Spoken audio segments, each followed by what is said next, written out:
welcome back to Castles and Cryptids, where the castles are haunted and the cryptids are cryptic as fuck. And I'm Alanna. I'm Kelsey. We're your crazy Canadian co-hosts to this paranormal podcast. And And I'm we're excited to be back. back. Yay! Yeah. We are back. We have been on hiatus. Did you notice? We survived, and you all survived our holidays. That's right. That's right. You went through well, they call it Droughtlander when Outlander's not on. Oh, It's the I think I've watched like 2 episodes of in like the last month. That was it. Oh my god. I was Permission watching to so have you many over other so we things. can binge the latest seasons. I'm not even there yet. I'm like, Oh my I'm in god. season 5. Yeah, season 5 somewhere. Okay, okay, okay. Yeah. That means you have one to go, and then season 7 is currently airing / currently in Droughtlander until 2024 when they give us the last 8 episodes of season 7. Oh, okay. Yeah. I watched it at my mom's house and then I was like, well, I'm glad you got it, but like, wait, you all didn't have to like leave the room. Mom's like, thought you wanted to be alone. Thought you and Jamie wanted to be alone. Well, they have 2 TVs, right? So it's just like, Oh, if that's so hubby's funny. watching something that mom doesn't want to watch, she'll just go watch something on her bed in her room. So they let me have the bedroom to myself to watch Outlander. Nice. Nice. Yes, I just got back. It was great. I get to go to the East Coast, back home, see some fam dam and stuff. So that's always fun. And Yeah. I hadn't seen my siblings in a while, so it was good. But I'm back now.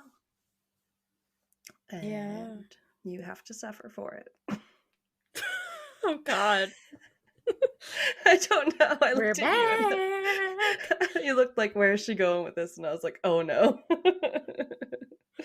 She's unimpressed. No. It's like, why are we suffering for it? That you're back. No. I hope you're all excited. We're always excited to talk to you guys. Corny as it might Yeah. sound. Yet they make fun of me because if it's 10 minutes in and we still haven't said what the episode's about. This is episode 115. Yeah. Yeah, this is episode 115, and it's a maritime. It's another maritime installment. I've decided this is a Yeah. series, I guess. Like maritime mysteries and such. I don't know. There's always a lot there where you're like, we did the crimes last time where both of ours involved a ship and a disappearance, and this Yeah. time mine's on land but still involves the sea. So Mine's a ship and it involves a disappearance. there's so many good ship disappearances, like ghost ships Yeah. and stuff. Like I love Mm-hmm. that. I mean, we did sinister ships once. Mine was like a ghost ship that people were found dead on for no reason that they could see. Yeah. And that stuff's just kind of creepy. And yeah, I hope we get to Mm-hmm. do more stuff that has to do with the terrifying ocean. Gordo's falling asleep laying beside me, but I can like his eyes aren't closed and I could see them. You know that slip that goes over their eyes like as they close them when they're like sleeping. That Oh, like yeah, clear film. It was like going back and I was like, what's happening right now? like frogs have, kind of. Yeah, and his eyes weren't closed and I could just see it like creeping over his eye. I was like, that's creepy. Don't do Ew. that. Don't do No, that so don't do close to that. me. I've never seen you do that before. He's No, back to that's a being little cute. alarming. It's like, I what's will happening? say, once I got super, super stoned when I was a teen, and they said, like, you just kind of fell asleep with your eyes open. I I was like, wow. That's That's some creepy. good shit. Hopefully your Yeah, eyes normally didn't dry out. right. Hopefully it was just a slit, you know. Yeah. You get a little pie-eyed, right? But yeah. No, normally I just have a lazy eye, but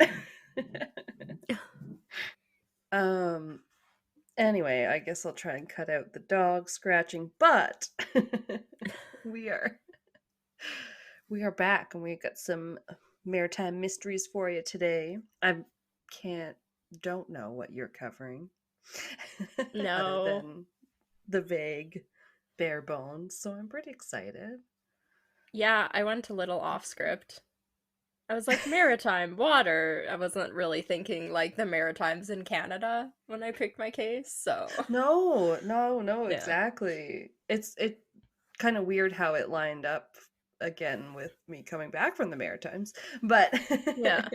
yeah, there's just so much in and around the water that I know it's a reserve we can keep like going back to again, which I think will be Yeah. good. Just like haunted places. It's like, oh my Yeah. God. Never ending. But anyway, you guys don't want to hear about that. You want to Yeah. hear what Kelsey's got to I say? Because I do. I am doing the mystery around Joyita, or like the merchant vessel Oh. Joyita. I don't know if you've heard of that one before. Oh. Oh, that's the ship's name. I don't think so. Yeah. Doesn't sound that It was a little familiar. interesting. I ran across it kind of on one of like those listicle type things.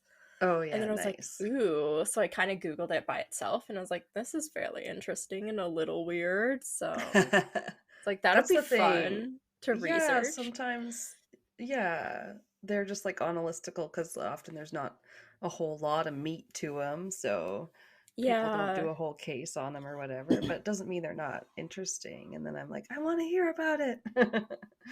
Yeah, this one I found enough about. It was like pretty good. Yeah, It's definitely a good amount on it. that's So good. Joyita was a 69-foot long wooden ship, actually. It was built by Oh. Americans back in 1931 as a sort of like, it said luxury yacht. It doesn't look like Okay. a, I don't know. Maybe by 1931 standards, it was a luxury yacht, but Oh uh, no. yeah. Yeah, Uh, what does yacht mean anyway? Just a yeah. pleasure vessel? Because I'm not too sure. Like, I don't know, it maybe it was a bit bigger than like a sailboat kind of thing. I don't know, Right. it'd be like a cross between like a sailboat and like a fishing boat, but it's not like huge commercial fishing boat. It's like a smaller kind of like private looking one, but it didn't look Yeah. crazy. Okay, I feel like that makes So, sense. Like sailboats, yachts, there's similar like shapes. yeah. Maybe yachts are like a little maybe wider because they're more for living and Yeah. partying on than actually Yeah. fishing and sailing and whatnot. Yeah. Okay. Um so this was built actually by the Wilmington Boat Works company in LA. And it was built originally for movie Oh. director Roland West. And Okay. I could have looked up who that was actually. I didn't. Uh Oh, weird. So it's just like built commissioned for his pleasure. yeah, at the time originally it was. Okay. West ended up naming the ship after his wife, who was a famous actress, Jewel Carmen. She was the star of many silent Oh. films, and Oh he called it wow. Joyita, which was Spanish for little jewel, because her first name was Jewel. So it's pretty cute. Oh, okay. That Yeah. makes sense now. The Ita is the part that means little, I believe. Okay. I've heard of Okay. like Juanita, names like that. And Okay. okay, okay. No, I'm with you. I'm Yeah. with you. And then the naming Um. after the wife is like also a thing that happens a lot. Yeah. Yeah. All Yeah. ships are girls. Okay. The Kelsey. So the ship was actually constructed of like 2-inch thick cedar strips on like oak frames. It was 69 feet long. It had a Nice. 17-foot. Right. I knew you'd appreciate that. It was had a 17-foot long beam or width, and the draft or the Okay. amount from the boat that sits under the water level, like when it's in the water, was Oh. 7 to 6 inches. Um, like who is that? It's a ghost. I guess it's the dog again. Fenrir! He was laying down last I saw him. I'm No. sorry. It said that the net tonnage was 47 tons and the gross tonnage Oh, was wow. 70 tons. So you could like haul like a lot of shit. Yeah. And Um, by itself, it weighs tons, too. yeah. Wow. Okay. It had multiple like tanks that could hold up to 2,500 gallons or 9,500 liters of water, as well as 3,000 gallons or 11,400 liters of diesel fuel. So there's like all these tanks on board too. Oh, wow. Yeah. Fuel, too. That's very flammable. Mm-hmm. Okay. Um, so after like it's being built in 1931, by 1936 the ship was actually sold and later registered to a guy named Milton E. Beacon, and Oh, he fun. he used yeah, Milton's a pretty great name, like old fashioned name. I love it. Right? It's like Um, Milton Bradley or something. Yeah, it does yeah. sound very of that time. So he made multiple trips south from like the US down to Mexico and also to the Golden Gate International Exposition that was in San Oh, Francisco. It the said from Golden Gate in the 1939, Golden State. Sorry. yeah, 1939 and 1940. And during like these years there was oh, the main captain was named Chester Mills. So he had Oh, like a different guy that was the captain. also a great name. Chester. Testa Mills. By October 1941, just before the Pearl Harbor attack, Joyita was acquired by the US Navy and taken to Pearl Harbor, Hawaii. And she was kind of like retro or outfitted with, or as a yard Oh. patrol boat, Yard Patrol 108, actually. And the Navy at this time was using her to patrol the big island of Hawaii until the end of World War II. So they like, Okay. yeah, She was used in wartime for yeah, patrols. Hmm. for Interesting. like, yeah, like 2 years, over two Cool. years, She and saw then some interesting things. Sorry. yeah, in 1943, she ended up running aground and caused some pretty heavy damage. The Navy needed all the ships that they could get at the time, so they made all these necessary repairs, including new pipe work. And at this time, they also put in galvanized iron instead of copper or brass, like in all these pipe work that they did. Okay. Interesting. Yeah, so like upgrades. Yeah, sounds better. Yeah. In 1946, the ship was considered like surplus or extra, and like more than the Navy needed at the time. So most of its equipment was removed, and then kind of she was sold off to like private use again from the military use. Oh, okay. So not Yeah. dismantled, but maybe they took some of the bells and whistles off.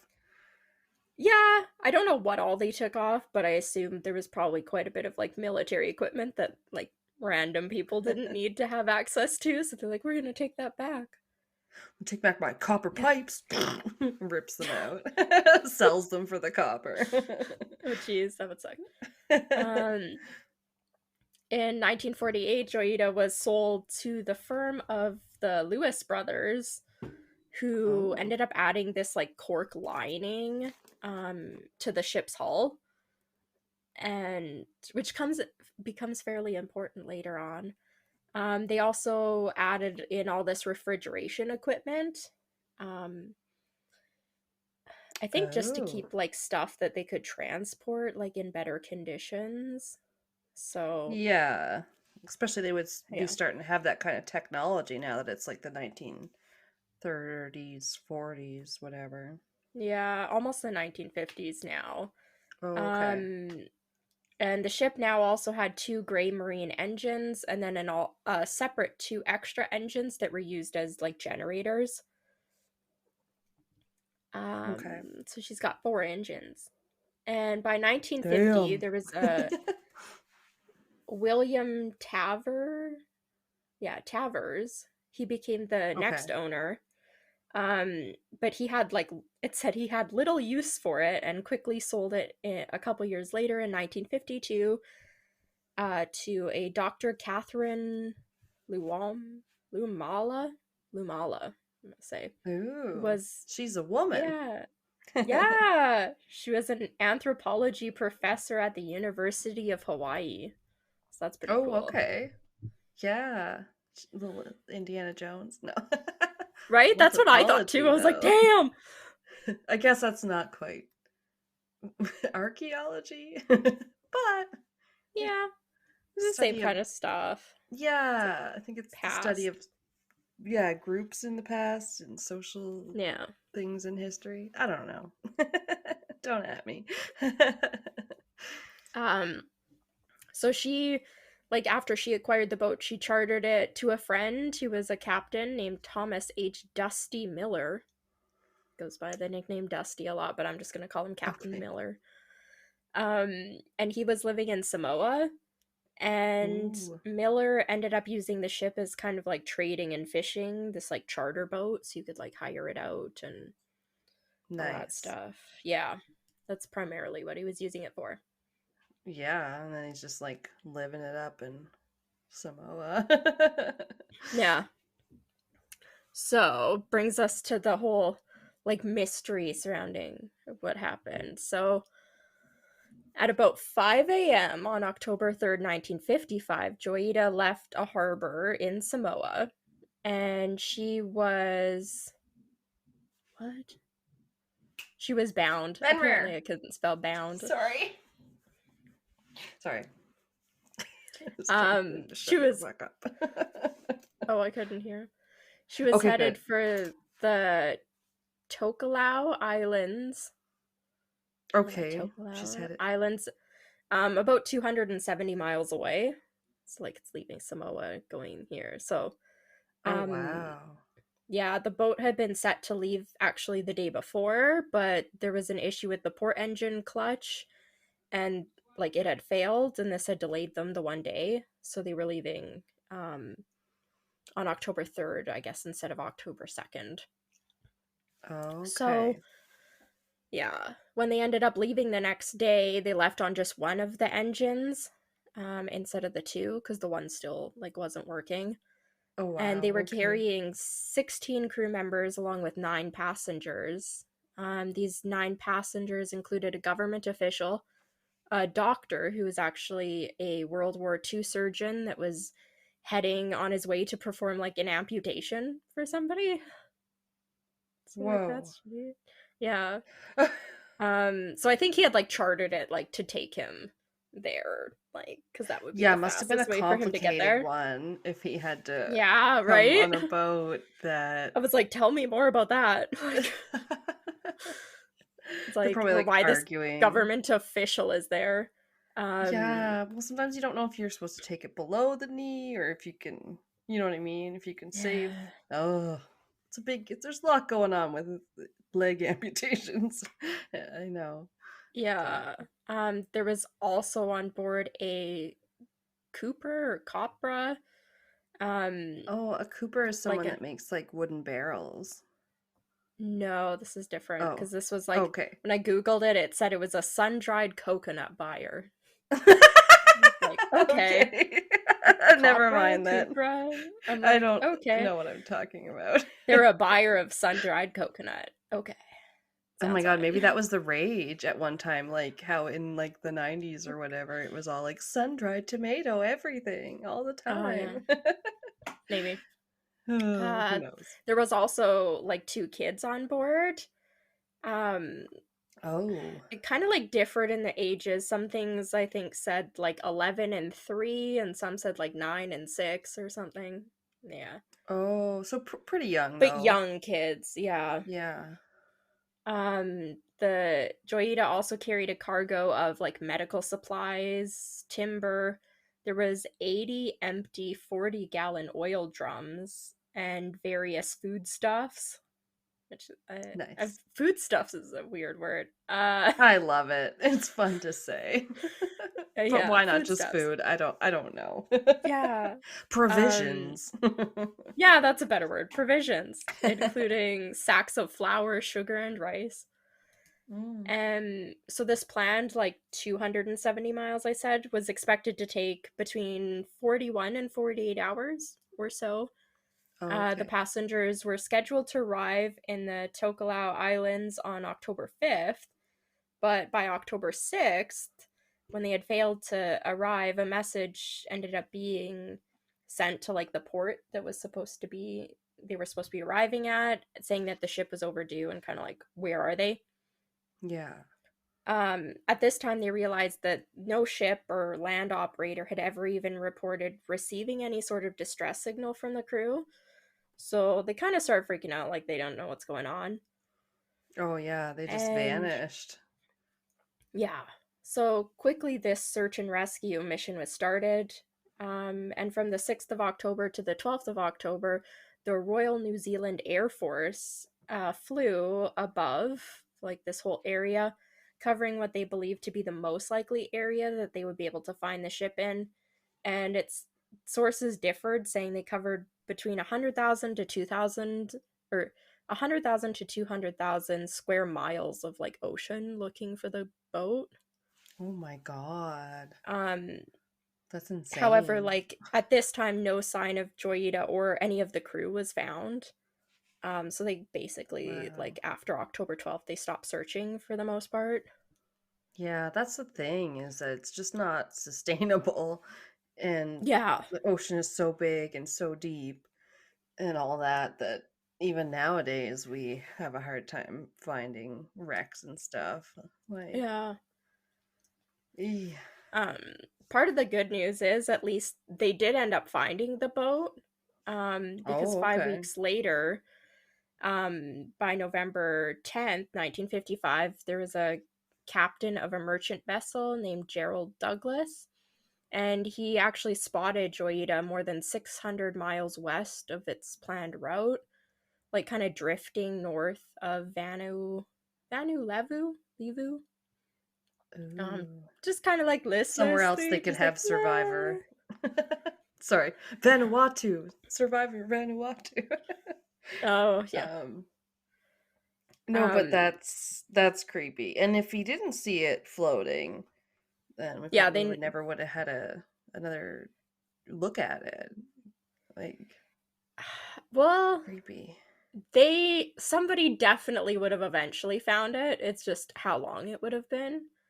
Um, Yeah, cuz so it obviously has not sank. Or like no, it hasn't it's gotten into sea battle with another ship. It's just it's uh, weird. So there is like pictures of it, and it looks okay. pretty like kind of weird, like how they found it. Um, Right. but yeah, we'll It's get into it because okay. it was in really poor condition. It was submerged almost completely on one side and leaning heavily. Oh. I'd say at nearly almost a 45-degree angle. There was no Right, sign because of if the it's passengers. So, okay. Like if it's not working, then it's all like dead in the water or whatever. That's yeah. what Yeah, it's completely dead in I the see. water. Huh. Yeah, Okay. so all the 25 passengers, like including the passengers and the crew, they were all missing. And then there was also missing about 4 tons of the cargo that she was carrying when she left. Yeah. Oh, Um, Interesting. yeah. So the boat itself, like how it was built, it was extremely buoyant. And it was described as being impossible to sink. Oh, Um, never do that. Never call it that. no, this actually, like, it was impossible to sink.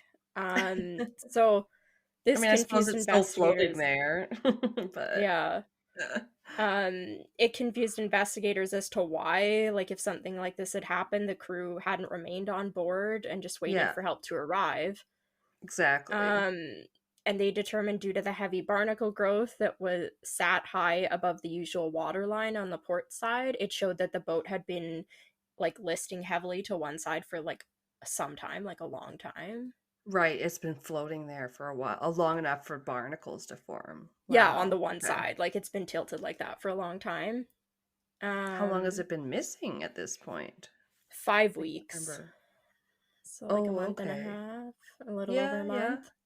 Wow, okay. Um, Damage to like the superstructure was found. The flying bridge was smashed away, and the deck house had some damage. There was a bunch of broken windows, and what was described as like a Okay. canvas awning had been rigged up by somebody. That was put on top of the deck house behind the bridge. So like Huh. presumably that had like been damaged, and then my understanding Mm, was like this canvas had been like put over by like people after. It wasn't supposed to be like that normally. So this has been done yeah, after. right. After the damage was done, it was obvious that this Yeah. canvas had been like moved. Weird. Um So I was gonna ask if there was damage because you'd want to know, yeah, like there were signs of an altercation, for lack of a better word. there's quite a bit. Like if you look at the pictures, you can see the one side that was like sitting in the water is very heavily damaged. I don't Oh really yeah. understand how they're saying like why would the people not stay on the boat and wait for help? And it was like, but I wouldn't want to stay on this boat. Like even if you say it can't be sunk, like I wouldn't want to stay on that. Oh, because it's Like half in the water. Yeah. yeah, like how does 25 people stay on that boat? Like that would be crazy. I don't really It's get it. tiny from the Yeah, perspective I'm getting. There it's could be tiny. 25 That's why I'm people like, maybe clinging to the side, but even yeah, like it's then, it would be a crazy. tight squeeze. Yeah, Shit. that's why I'm Okay. like, this is not a luxury yacht, okay? Like, fuck No, that I did description. finally look. You're right. It does look Yeah. pretty small. Oh, That's why I'm okay. like, maybe like a fishing or like There sailing boat size? Okay, Like, yeah, and there is people clinging to the side on the one picture. It shows how, yeah, yeah, it that's would like the only rescue fit. people. I think Yeah, there's that like two okay. people on the side of it, and that's it. Yeah, you're right, and it Yeah. wouldn't fit many more now that I look at it. Shit, Yeah. that is creepy. I mean, Um, something happened to so it. yeah, Joyita typically carried a dinghy as well as three life raft, but all of them were actually missing. So they were gone. And they had left with Oh, them, like, so they were used. And the boat was okay. also not carrying enough life jackets for the number of passengers that they had at the time when they left. Hello. Um, If you learned nothing from the Titanic. yeah. Okay. Um, there was some corroded pipes that they found. The radio aboard was still functional and turned to 2182 hertz, which is the International Marine Telephone Radio Telephone Distress Channel. Oh, Which so they okay, tried to call for help. yeah. Unfortunately, yeah, they did try to call for help. However, the radio only had a range of about 2 miles or 3.2 kilometers due to this like break that had happened in the cable that wasn't noticed or repaired because it had actually been like painted over. It's like they didn't know that this was like that because it had been painted over at some point. So it like Oh, limited the range that they had to make any sort of radio calls out to only about 2 miles. So they were that's basically weird. like Break on their the own no matter what cable. happens. Yeah. And they don't notice there's a crack in the cable because the paint, and that Yeah. um Something like that. affected their transmission. Weird. Okay, yeah, I'm just trying to make sure I Yeah. understand. Okay. Um, so with their backup, like the other two engines I kind of mentioned, they did have electronic clocks and stuff on board, that were Electronic. wired. Yeah. All Fancy in those fancy, days. right? And they were wired to one of these like generator engines, and all the electronic clocks on board had stopped working at 10:25, and all of the switches Oh, for the cabin lights and navigation lights were flipped on. Even though they weren't working anymore, like they were flipped to the on position. So this implied okay. that whatever had happened had occurred at night because all the lights were still on like the on position, even though they Okay. weren't No, like, technically on anymore. well, right, like if your power goes out, then Yeah. you kind of flick the light switch on and off too, right? And then you're like, oh, it's off. Okay. Also, that the electric, what did you say? Electric clock. It brought me back to Electronic clock. electric. Sorry. But like it makes me think digital clocks like versus analog, and Oh, yeah. you hardly ever see analog anymore, but my mom has one above her TV. And then even still when we're doing there was a part in the escape room where it was like turn off the fan, and then when you turned off the fan there was stuff written on the blades that was like a code to read what the clock was stopped on, and it was this analog clock, and it had like an hour hand, a Oh, minute weird. hand, and a second hand. And I was like, my god, even with the clue, like this is really kind of hard. I've never been Yeah, I good at don't do. reading these types of clocks. Yeah, you I'm know, terrible at it. I still mess up reading my watch sometimes. I'll be like, it was it's taking me too yeah, it long was when somebody asks you, what difficult. time is it? And I'm like, I was like, well, which one is the second hand? Like, because I know the hour hand is a short one and the minute hand is longer, but it's been a while since I've seen a clock with a second hand, as in the I think the counts the second hand is like seconds. the longest, isn't it? It Yeah, there was a Yeah. really long one, so probably. I was Yeah, I just think the so second hand confused. is the longest. Yeah, Oh, and then there useless. was a spot where we had to do these things that was like a wordle, and turns out I'm not good at that, and not none of us really were. Yeah, it's hard. I Dang don't it. really like escape rooms. I'm not like, It was tougher than yeah, because just like when you don't know where to go, at least you can like ask for a hint sometimes, because otherwise you're just kind of sitting there like going, well, I'm stuck. Like I don't know what to do at this point. But yeah, I've once done a couple of them and it was like, yeah. I don't know. It was okay. It wasn't my Yeah, favorite well, thing. you could ask for a hint and then like yeah, eventually it was like, okay, yeah, that helps. Thank you. Yeah, We right. probably wouldn't have thought of that. Or we already got that. Now what do we do? Yeah. Yeah. Anywho. So the starboard engine, which is the one that had been working when they left, this was actually found to be covered by a pile of mattresses. Weirdly, just like all the mattresses Oh. were on top of the engine, and Okay. then What? the port engine, the one that wasn't working because it had the problem with the clutch, Yeah. um, it was found to still be partially disassembled, confirming that the boat like had in fact only left with the one running engine. Um, so like they had never repaired it before they left or fixed it like during their trip. And Jeez. then the Not great. starter motor of the starboard auxiliary engine was also missing. So there was a problem with that, indicating that the engine was in no way uh like serviceable. Like they wouldn't have been able to use that one either. And there was Oh. an auxiliary pump that had been rigged up in the engine room. It was found mounted on a plank of wood that was set between the main engines. However, it hadn't been like connected. I think this pump was like supposed to take water out. Um, Oh no. yeah. So like Because they something were had been going on that sideways. yeah, that they were trying to do.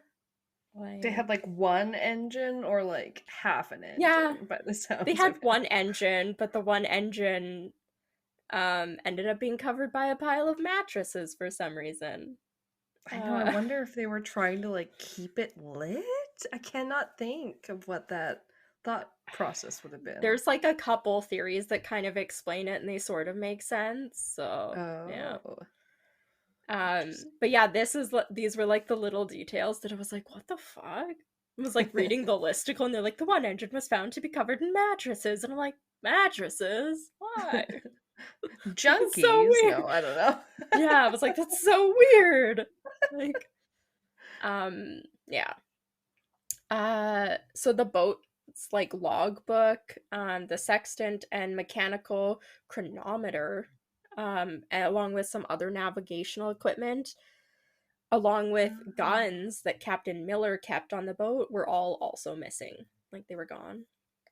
Um, Okay, okay. Weirdly, two of those words were used in a time travel book I just read. Didn't realize they were also like ship instruments, sextant and chronometer. yeah. Anyway, I they don't know had what like mechanical time travel chronometers do. devices. Yeah, they Oh, were okay. obviously different in this book, but it was like they had devices that could help them time travel that looked like weird stopwatches or something with like three different like dials. And then they had things that Nice. could help them like walk through space and time, like through walls and stuff. And those might have been the sextants. I don't remember. I was just like, didn't know it was a real word. Really? Oh, yeah. Yeah, Yeah. it's the one they use that looks kind of like a crazy like protractor looking thing that they like look out of, I think is the sextant. Okay. Like figure out the horizon, like sun and all The that measure shit. Yeah. this and yeah, there's pointy Yeah. parts. I think that's what that one is. Yeah, Okay. so like this navigational equipment and then guns that like the captain kept aboard the boat were also missing. Right. And when they were looking on the deck, they also found like that doctor or like surgeon that had been on board. They found his medical bag that contained a stethoscope, a scalpel, and then four lengths of blood-stained bandages, like tucked Ooh. inside. Yeah. So Uh-oh. presumably there had been, they believe, some sort of injury, like that he had been trying to treat. Yeah. But the Makes bag sense. obviously hadn't been taken with them, which is also kind of strange. Huh. Um, yeah, this one's just so weird. Yeah, it's a Based on lot the to like amount digest. Yeah. Based on the amount of fuel left in the tanks, it was determined that the boat had traveled about 243 miles before it had been like abandoned or they had left it. And it was So, probably within 50 miles of the Tokelau Island that they were like their destination. oh, does that mean it like Yeah. ran out of fuel at that point? No, it still had fuel in the tanks. Like so they could have made Oh, it, weird. but something happened. Yeah. Yeah, that is weird. Um and there's like a leak with like these corroded water pipes. It was letting water in, and this leak they believe had probably started after 9 p.m. on the what they think is probably the second night of the voyage, with about 9 hours of darkness ahead of the crew. So like they presumably would have been arriving like the next morning, when this Okay. whatever happened. And although Joyita's lower decks were found flooded, the hull itself, the outside of the boat, hadn't been damaged at all, and the water was able to all be completely pumped out. And once completely empty of water, Joyita began floating again, like very easily. And once she was stable, investigators were able to tow her like very easily back to harbor in Suva. Um, Weird. yeah, where she was moored, and then investigators, after she was moored there, like they heard the sound of water entering the vessel again, and that was when they finally discovered like what had let the water in the first place, and that was a Yeah. pipe in the raw water circuit of the port auxiliary engine's cooling system, that had failed due to galvanic corrosion, which had allowed water to leak inside of the vessel. Like, so that's what the leak was coming from. Okay, so they couldn't find a hole because it was coming in through a pipe. Yeah, but there was like no damage to the outside of the boat. Like, They must have yeah. been baffled at Yeah, sea. exactly. Weird. Um, and the bilge, I don't know. Some Oh, pumps that were, b bilge? Is it like Bilge? yeah, bilge. I think it might be bilge, but Oh, okay. I don't know. I think I only heard it like once before. Maybe I made that up in my head. Um, There's no way to know. but so these like pumps, they didn't Yeah. have these like strainers or anything. Okay. So they had been left clogged with all these debris, Oh making it very no. difficult for them to pump the water back out. Like Ugh. presumably, so like the crew had presumably set up this pump to try and get the water out, and then they maybe Right. may not have been able to. And they Yeah. also, at the point, they kind of talk about later on in the theories that at the point of them realizing that there was water like coming in, they wouldn't have been able to tell where it was coming in at that point. Like it would have already been Oh. too late once they realized it, so they wouldn't have been able to Yeah. stop it. Yeah, So they're just trying to combat it by pumping it out as fast as possible. presumably, yeah. Um, yeah, so once they had found this and kind of gone over it, there was this sort of formal inquiry that was made um, by these people into like the fate of the Joyita and its passengers, and that was held in February of 1956, where they pretty much it was like stupid. They basically just determined that the boat was in poor condition, but that the fate of the passengers and crew was quote inexplicable on the evidence submitted to the inquiry. So like they just like we have no explanation for this based on the evidence we have. It's like, oh, Oh my thanks, God, are great we paying inquiry. taxpayer money for these people? Probably. Oh. Um, in their like inquiry and stuff, they said that they found it strange that the three life rafts that had been on board were now missing, but pointed out that it would not make any sense for the crew to have voluntarily abandoned the vessel. And also in the inquiry, they pretty much also like the only other thing they said was that they determined the reason for the flooding in the vessel, which was the leak in the cooling pipe. And that was kind of like case closed. We did it, guys. We solved the mystery. No, But we can't figure like out why they would have left a vessel that was yeah, basically dead in the water and not able to be ported, like driven to anywhere yeah. or steered anywhere safe. Um, Like, of course, they had to abandon at some point. If they, yeah, like well, seeing the stuff being like, well, why would they abandon it? When you see pictures of like what it was like sitting in the water when they found it, like I wouldn't yeah. want to stay on it like that. Yeah, if it was that bad already, it wouldn't Yeah. seem to matter how much fuel you had because you weren't you weren't getting there properly, Yeah. like as fast as you were supposed to be able to be. And they weren't able to find it anyway for like 5 weeks. Like, who the fuck would stay on that boat for 5 weeks? Like, that would be insane. So, yeah. Without enough foodstuffs. Yeah. Who knows what happened to all the flour, sugar, and what else I said? I know, how much Wood? bread are you gonna They be had like wood. baking? Yeah, what do they have, a tiny kitchen? That boat looks so small. Um, yeah, so they kind of figure out once it began to take on water and sink lower, kind of into the water, because they only had one working engine, they wouldn't have been able to maintain enough power to steer like the boat in any way. Hmm. And Joyita then likely was tipped on its side. Once it took on water, it wouldn't have tipped like at that point, but it likely was tipped by a heavy swell or like kind of a wave, and that like the momentum would have like Mm. tipped the water inside the boat and then it got stuck on its side. Right. They said, well, other ships may have sunk, like with this happening, Joyita stayed afloat due to the cork lined hull and all of the empty fuel drums that were inside, because there was like Oh, 80 of wow. them. So So it's they're like super presumably buoyant. yeah, that's why I'm like, they said like it would not fucking sink. Like cork floats, and so the whole like hull is lined with cork, and then it has 80 empty oil drums filled with air. Like they're This is not not gonna a sink in there. massive metal ocean liner that has all those like different compartments, but they didn't go all the way up to the side, so to the top, Yeah. so that when one filled the other, like the other in the Titanic, it all went to shit. Yeah, Oh, so like this, like the bottom part of it, like it was literally just like a wave hitting them or whatever that tipped the water inside and then right. caused Joyita to like go on its side. Hmm. Um, they kind of figured to place most of the blame on Captain Miller. He was described to be pretty reckless for setting out on this ocean voyage.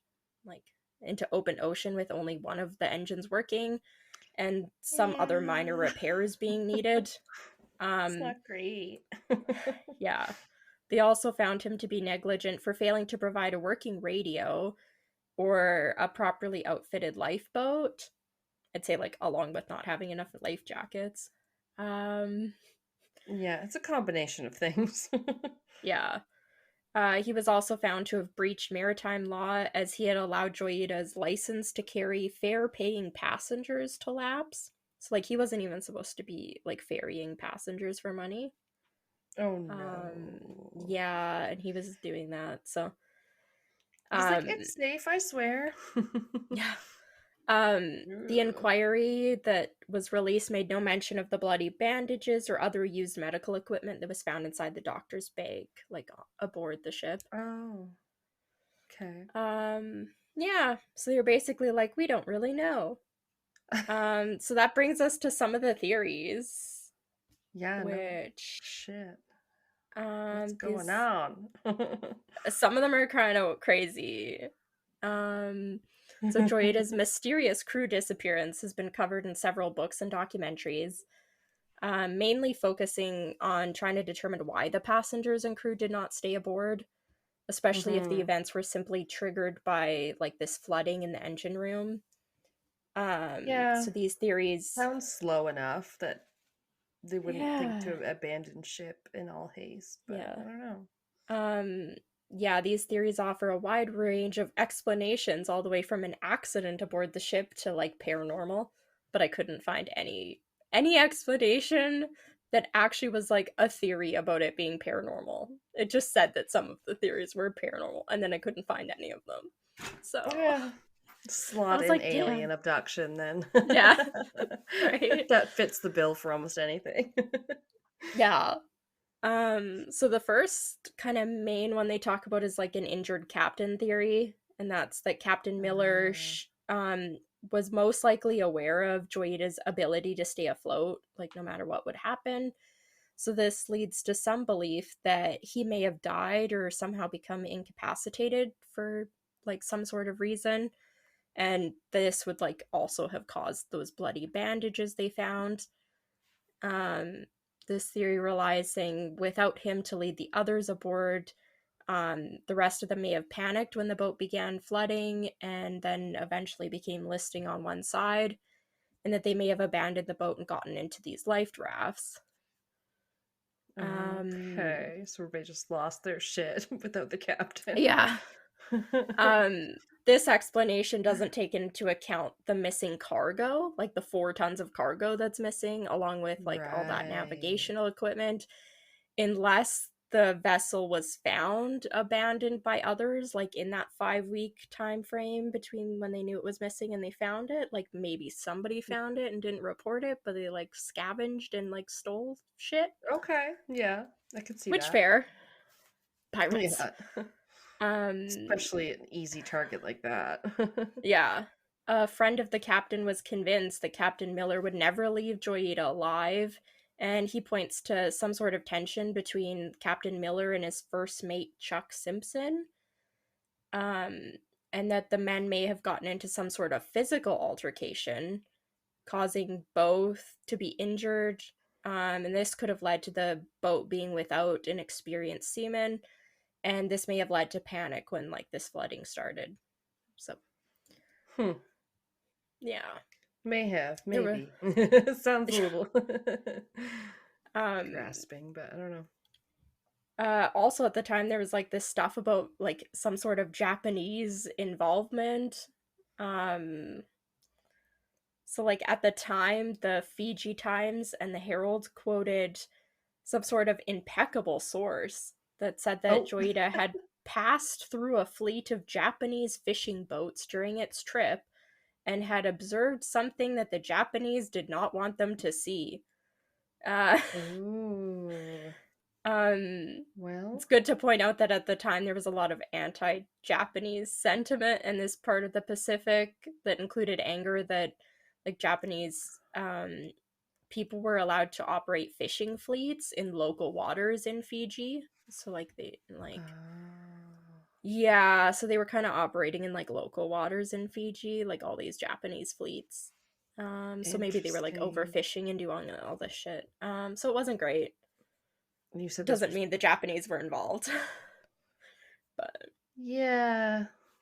I feel like they're one of those uh, that maybe tends to get blamed for things yeah, like this and other people that, maybe we've fought against in wars. I mean, yeah, there's like with Amelia Earhart, some people think that she may have gotten found by the Japanese, I think, and kept oh, for a while, but I weird. don't know. A lot of evidence seems to support that she like fell on an island somewhere and possibly was Yeah, eaten I by their think if giant crabs. I don't know. It's all yeah, horrible. that sounds shitty. Yeah, it's all Yeah. horrible. Um, yeah, pretty much the only evidence. But they did run like newspaper headlines and stuff about like them being killed by the Japanese, basically at the time. Hmm. Um, they held on to this theory because there was like cutlery, like knives that were found aboard Joyita that were stamped saying "Made in China." Because like, what isn't made in China? I And mean, then it said that they were, however, old and broken, and that later testing revealed that they were likely left aboard or on board from Joyita's fishing use in and around like the 1940s. So they're just like, it was the Japanese. It says made in China. Uh, yeah, I'm not following their logic. that was so stupid. Unlikely. Um, Another one that I don't believe is that it was insurance fraud. After it was revealed that Captain Miller had Oh, large debts due to a series of unsuccessful fishing trips on the vessel. Um, jeez. this theory is not really supported by any evidence or anything due to the lack of anything to cause the damage that was found aboard, like all the like Yeah. fucking damage down the side, and why involve like fucking 25 people. Oh And no, that you just have Miller, to have some debts, and that's, yeah, automatically a reason or an explanation. yeah. It also said that obviously with like the Captain Miller carrying like the paying passengers, he was actively clearing those debts that he had with like these Right. paid Maybe charters under to the take out the table, boats. but he was working on Yeah. it. Yeah, Um doesn't really make sense. yeah. One of the other most popular ones is some sort of mutiny happened. Mm. A later owner of Joyita, British author Robin Maugham, he spent years investigating and researching the vessel's past, like after he took owner of it, and eventually published the Joyita Mystery in 1962. And he he argued that the event started with the flooding from the broken cooling pipes, and that and then the failure of the water pump, like to get the water back out. He says that the Yeah. mattresses found covering the starboard engine were used either to try and stem the leak, like to like stop. Maybe that's where they thought water was coming in, so they were like trying to stop it from coming in by piling Ah. mattresses on top of it. Or they were trying to prevent the electrical switchboard nearby from being sprayed with water that was being kicked up by the engine's flywheel as the water levels rose. So like the Oh water could have been like no. getting kicked so they were trying to block it with the mattresses. So that's kind of the only Right. two explanations I really found anybody said like why the mattresses might have been there. Keeping water Um out or keeping water in. Okay, yeah. Makes yeah, sense. from being like kicked onto like the switchboard. Like that would be fairly important. Exactly. A It's lot just of like spraying at sparking that. everywhere. Yeah. He was also saying that they at the time would have experienced increasingly heavy swells and like they kind of talk about like bad weather a lot, so it seems like it could have been like stormy and like it was pretty bad out that night at the time.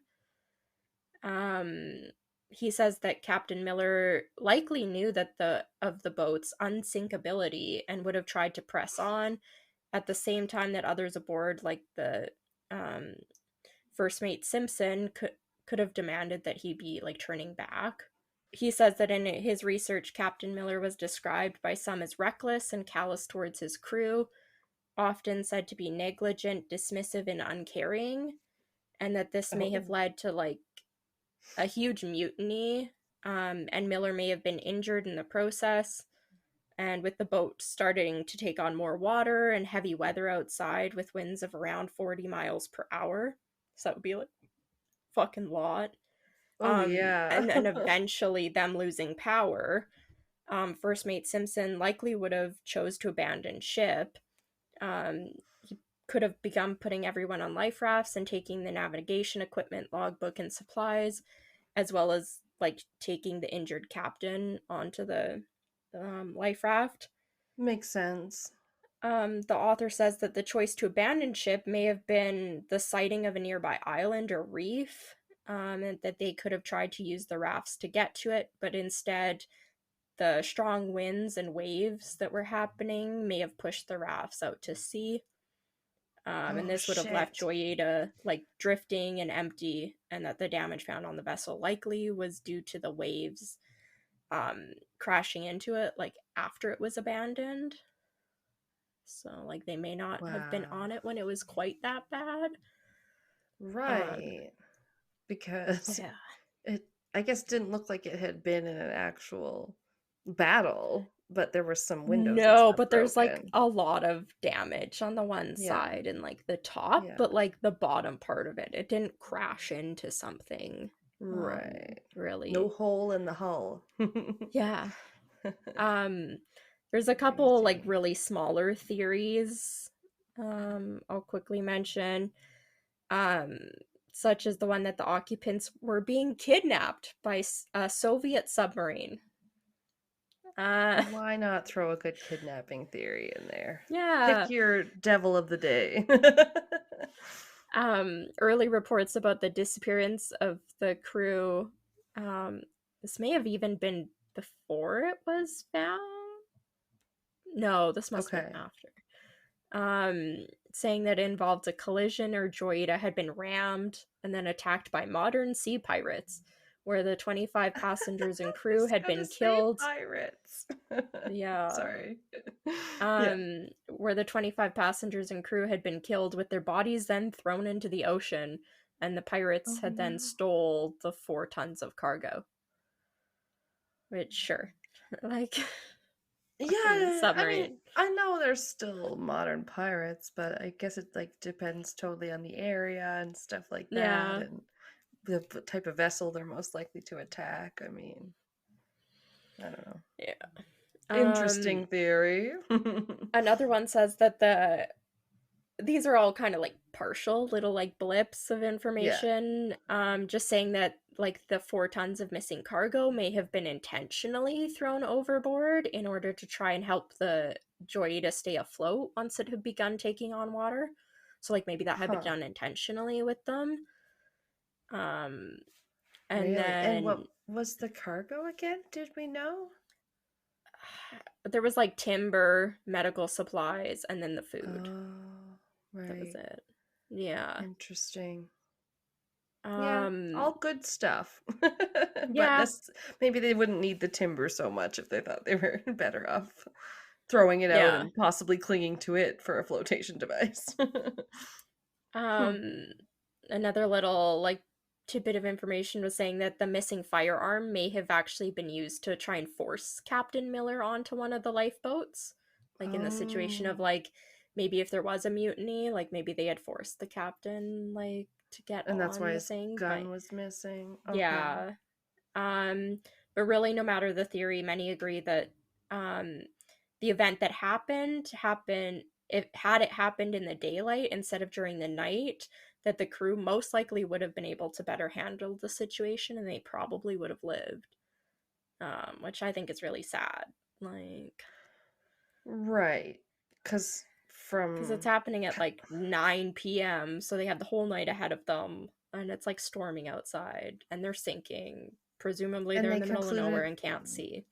right, and they concluded it was nighttime because of like the logs and stuff. Was that it? The lights being flicked on and then all the clocks being stopped at Oh, 10:25. right, the clocks. You knew what time they were Yeah. stopped at. Okay.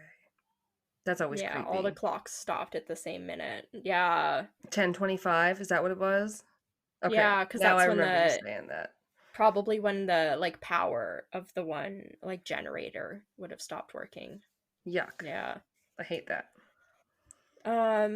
There's a bunch like I guess not a bunch, but it kind of got like passed off like um right after it was kind of like auctioned off the boat after they kind of did their investigations to Oh. this like yeah, whoever owned it at the time auctioned it off to like this Fiji islander, David Simpson. He made some repairs and updates. And then he faced like after a few years of operations, like faced some legal disputes. Uh and then ended up Okay. going through like a bunch of repairs. There was some damage. It like ran aground on a reef and then started taking on water multiple other times. So after kind of all this, um, including a time where it began taking on water again. And when they started pumping the water out, they real or tried to pump the water out, they realized that the pumps had been installed the wrong way around. And when they tried to pump the water out, it began pumping more water in. So that's not Oh great. no. I wonder if that had Yeah. been after his updates then. Yeah, Like, okay. um this is what, like almost 10 years later? Right. Um So hopefully that yeah. wasn't what caused the peril of the No, other it's not. ship. Okay. Um, yeah, so by this time, like Joyita had earned the reputation as an unlucky ship, Oh. uh, with its final damage to the hull, like happening, after like it had hit that reef and gotten stuck. Yeah. Uh, it was basically abandoned by the owners and beached, where she was stripped of any useful parts and equipment. And then the empty hull was ended up being sold in 1966 by like to this Major J. Caseling Caudle. And he Oh had planned to my. turn it into like some sort of museum and tea room, which would have been kind of cute. However, the Yeah. plan never came to be, and the hull continued to be dismantled piece by piece. And then, um, like a long time later, by the 1970s, there was virtually like nothing left. Like it was pretty well gone. Oh. Yeah, so basically just stripped for parts for like 15 years. So shitty. Ugh. It's creepy though, Um, because when that happens with cursed cars and stuff, oh when yeah, like pieces shit of keeps it. going on. Yeah. Didn't Yeah, we saw a piece of sometimes. the Jimmy Dean's car in the museum in Vegas? Yeah. It was just like the Um, fender or something. Like I can't remember now. Here's the yeah. transmission. Ooh. That could be from any car. You could tell me it's from that car. I would believe you. No. One kind of like cool thing they did was that in 1975, the Western Samoa Post Office actually released a set of 5 stamps surrounding the mystery of Joyita. There's like all these little Oh, pictures on oh, the cool. stamps. They're kind of like cartoony. Uh, Oh, really? yeah, but they're kind of cute. I will have a Um, look at the stamps. I love a good commemorative stamp. yeah, like they're really nice stamps. It, it just, I don't know, some of them are a bit sinking, so like that's kind of not great. Yeah. Um, Oh, love a sinking vessel. I kept freaking out in the last episode that we recorded because your pictures of the boat going down were just like, I don't know, so spooky to me because it was just seemed like it was so out in the middle of nowhere, uh, like a little tiny mm, vessel in the ocean, and then get the yeah, perspective of the other ship just watching it just go down, and it was like, oh, I'm just under the water, I'm yeah. gone. Freaked me out. Um, Yeah, so they like did that. The next kind of thing that happened was like in 2009, there was a walkway that was named after the doctor that was on board, Dr. Alfred Dennis Parsons. This like Oh, walkway or whatever was near his home in Auckland, New Zealand. yeah. Um, yeah, that was kind of nice. In 2012, there was two memory stones that were erected in honor of the missing passengers and crew, and one of Oh, them was in Apia, Samoa, which is I think where they were like towed to, and the other one was in the Tokelau oh, Island, like where they were supposed to be heading to. right. Should Uh, get one of those in the stamps. Yeah. yeah, there's been a bunch of other stuff, just like with the families. It's been pretty hard. Like they don't have answers. Most stuff, kind of the last updates were like as of 2012, saying that all passengers and crew were still declared missing.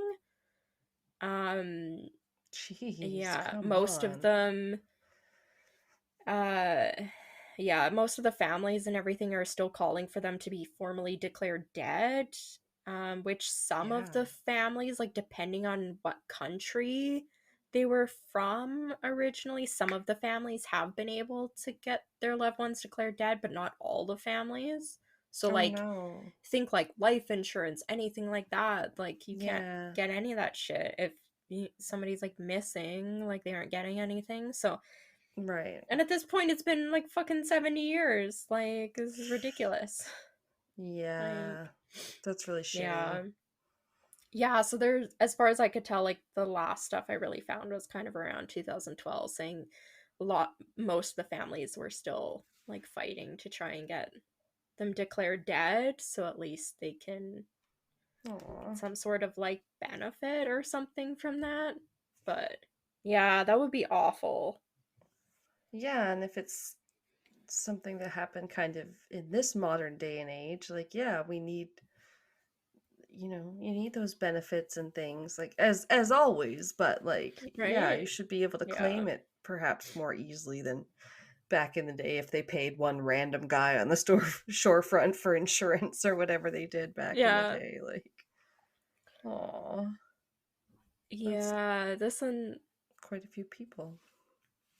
yeah, like what struck me in the little blurbs I kept reading about it on like the listicles, they're like, yeah, they found bloody bandages on board and mattresses piled up and the life rafts were missing and the guns were missing and there was all Yeah. this damage and they're like, but it was unsinkable and I was like, what's even going on? Like there's so many weird things. But I get like Yeah. if you look up and we'll put the pictures on the like website, if you look at the pictures of it, if it was leaning that far to the side, I wouldn't have stayed on that boat. Like That's would have been true. like you would have been 'Cause- clinging to the side of the railing. You couldn't yeah. stand on the deck anymore. Like it's ridiculous. I don't think Yeah. 25 people would have stayed on there. For So, 5 weeks, you couldn't. No. But yeah, like yeah, I don't know. It's always creepy when there's ones like at least that one looked more damaged. Sometimes they're found floating, like yeah. basically without the crew, and you're like, what would make you leave a perfectly seemingly Yeah. good vessel to Oh, those were abandon it for creepy, the yeah. water? Yeah. No. Aliens. It's Yeah. obviously aliens. Yeah. Mm, Oh, don't love anyway. it. props No. props to people that can sail. Hey, sister. In the Navy, out on the ocean. I don't know how you do it, Ressa. Yeah, She's like, don't end yeah, up on a ghost sometimes. ship. No, she's like, you can go out on the top of the ship at night and look at the stars, and it's really pretty. I'm like, I bet it's real nice. No, no light pollution out there. Yeah. But oh, scary. Yeah, makes you feel very alone if you're like out in the middle of the Yeah, I ocean. don't love Yeah, that. yeah, yeah. It's like outer space. Ah! Yeah, Anyway, not like fucking floating to my death so I can freeze or starve to death in space. These are the kind of terrors that are like, okay, I'm just gonna go crawl into a hole right now a little bit. Look at some happy Right? things. Bye. Yeah. Let's talk about something else. No. That was really good though. That was really Thanks. weird and I haven't heard of it. And yeah, I It's don't know. good. I was hoping you hadn't. I was like, this one's gonna be weird. Yeah, I don't know if I have any theories yet. I'll get back to you. Not so sure about the Yeah. pirates. Hmm. Yeah, I don't But know. anyway, all right. Well, we'll be right back with something also spooky and unfortunately very mysteriously unsolved. Wah wah wah. The episode is called Mysteries. I'm like, It's true. It's it's true. implied. I think Pat put on this Mr. Ballin compilation the other day. I was like, you just did 2 short stories that were both unsolved. You better give me something with a freaking answer here, mister. Yeah. I can't listen to too many unsolved things in a row. No. I'll go insane. Yeah, because Yeah. then you start to think everything's unsolved. I know, you gotta throw in some like forensic files where you know they're gonna get an answer. Yeah. By the All science right. of DNA. Yeah. Yeah.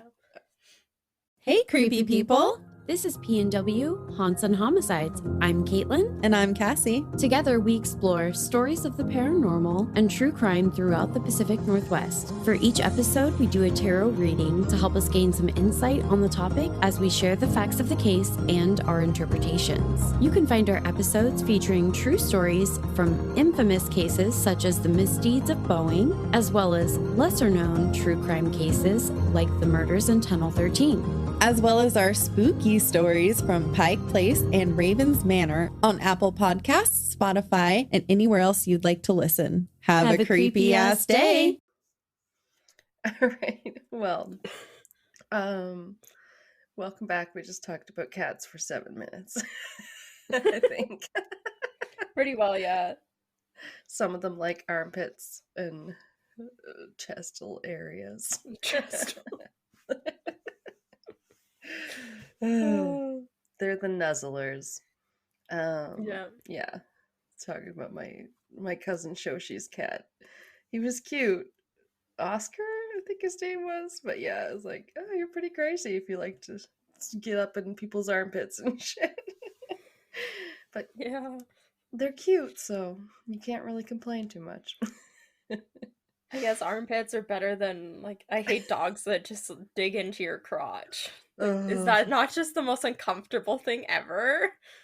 It's always the, oh, your dog's hot breath is on my crotch. Yeah. You're trying to push them away and you, like, can't push the dog away because it's, like, too strong and you're just like, fucking leave me alone. Oh, I really don't like a humpy puppy. Yes, I will say that. Yeah. Get them all over your legs.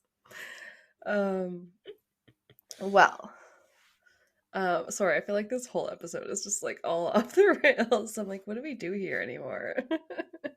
I don't know. Do I do fun facts? I don't know. I've learned things, but we're just like Next diving time. back into it. I know. Yeah. We aren't in practice anymore. We've forgotten how to do it. No. But I do hope people enjoyed the bonus episodes because we had some good podcasts featured on there. So Yeah. like our dark cast people. Been listening to a lot of them. They're so good. So if you haven't, go check out the ones we featured, like Misty Mysteries and Paranormal Peeps and Horrifying History and Disturbing Interests. All of those guys. Yeah. I didn't put anything on the website, I guess, or YouTube, so if you wondered if we had released stuff, it would be on Spotify. As we were taking a break, I didn't feel like posting to the website and YouTube every week, so it's all on Spotify if you want to check it out. Break from socials completely. Yeah. Yeah, I've also not updated our Instagram, and that's okay. I'm loving it. Yeah. It's been a nice off the grid break. Yeah. So far off the grid, you didn't have internet for half of it. I know. It's just pretend, just say I was out in the woods. Yeah. Okay. This I'm bringing to you today is normally called the Flannan Isles Mystery. So Which I think I've heard before. I think it was covered on the um BuzzFeed, like Unsolved. I think they did it. because it It is might have been on one of unsolved. the. Yeah, it could be either on like one of the paranormal or maybe the true crime one. Not sure. Because Yeah, they've yeah. done both. They've done Well, like true crime, like disappearance ones, and they've also done like haunted disappearance things and if you where don't they. know, you don't know what category to put it in, I will say. Yeah. Yeah. Um, yeah, I haven't seen it on there, but I know they're pretty funny. But don't turn it off just because it's unsolved. It's good. You gotta Yeah. listen. And I'll tell you what the movie is at the end, and then if you don't want to listen to me, then you can just go watch that. It's not the lighthouse, is it? Robert Actually, Pattinson and no. That's the one William with Robert Dafoe? Pattinson, right? No, it's William not that one, Dafoe. actually. I can't remember which one fucks a mermaid. It was such a weird movie. I have not seen that then. Yeah, there was something. Oh, they think it's a mermaid, but it's actually just an octopus or some shit. I don't know, it's weird. Oh, kind of. So weird. I was gonna say, kind of sounds like a selkie or whatever. They're always like, Yeah. "Oh, seal. Oh, wait, I'm a beautiful woman." Unless you take my seal skin, like, whatever. Yeah. I think I watched that movie, but I wasn't like watching it. I think I was watching it split screen and like browsing Facebook or something because I was like, I can't sit there and have my eyes like paying attention to this the whole time. It's not gonna work. I Can't said do this it's to too myself. much. Yeah. No, I don't think I've seen that one, It's but so weird. I'll maybe I will and get back to you. Um okay, so the year is 1900. Ooh, way back machine. um we are venturing to a lighthouse that sits on a remote island off the northwestern coast of Scotland. My fave. Yeah. So it's called the Flannan Isles Mystery, but the actual island is called Eileen Moor. But it's located in the Flannan Isles, which is also a part of the Outer Hebrides, which I had heard of because I was like, ooh, they're like super rocky and like north Oh, okay. coast of Scotland, and like ain't nobody live there. I just heard about it on a documentary that had that Scottish actor as this the lovely narrator, Ewan McGregor. Ooh, so nice. I like listening to him talk about Scotland. That'd be nice, um, yeah. Like yeah, yeah. my mom's side of the family is from Scotland. Ooh, Like okay. fucking is it like oh my god. I never remember for some reason what gets stuck in my head is like stored away on the Isle of Lewis or something. Oh, okay. That's right. Yep, Like yep. I believe there's an Isle of Lewis. I have heard of this. There's a yeah, we're ton of like Isle. yeah, we're that area. There's some famous celebrity that's also from that isle or something. Yeah. Ooh, okay. Yeah. Yeah, like um I don't know. Islands and stuff come up in like Outlander, but that's because they come up in actual like folk songs that came up from the history, like the Sea to Sky boat song. It was about ferrying away the Prince Charlie disguised as a woman over the sea to the Isle of Skye, which is like Skye, which is Okay. why it's called Sea to Sky, which it's beautiful sounding, and it's like I don't know, definitely cool, and a place that inspires a lot of like I would guess lore and legends and stories and Yeah. such. Yeah. Oh, just love it. But that's really cool. I know I probably have some Scottish, but not about any specific region or anything like that. Yeah. I don't know. Maybe we don't know enough, or maybe we're just too much of a mongrel. A little bit of everything. We didn't know like a whole lot until probably like the last 10 years or so. Especially the last, basically until my grandma passed away, like on my dad's side, did he get all of her documents. So before that, he didn't even really know for sure.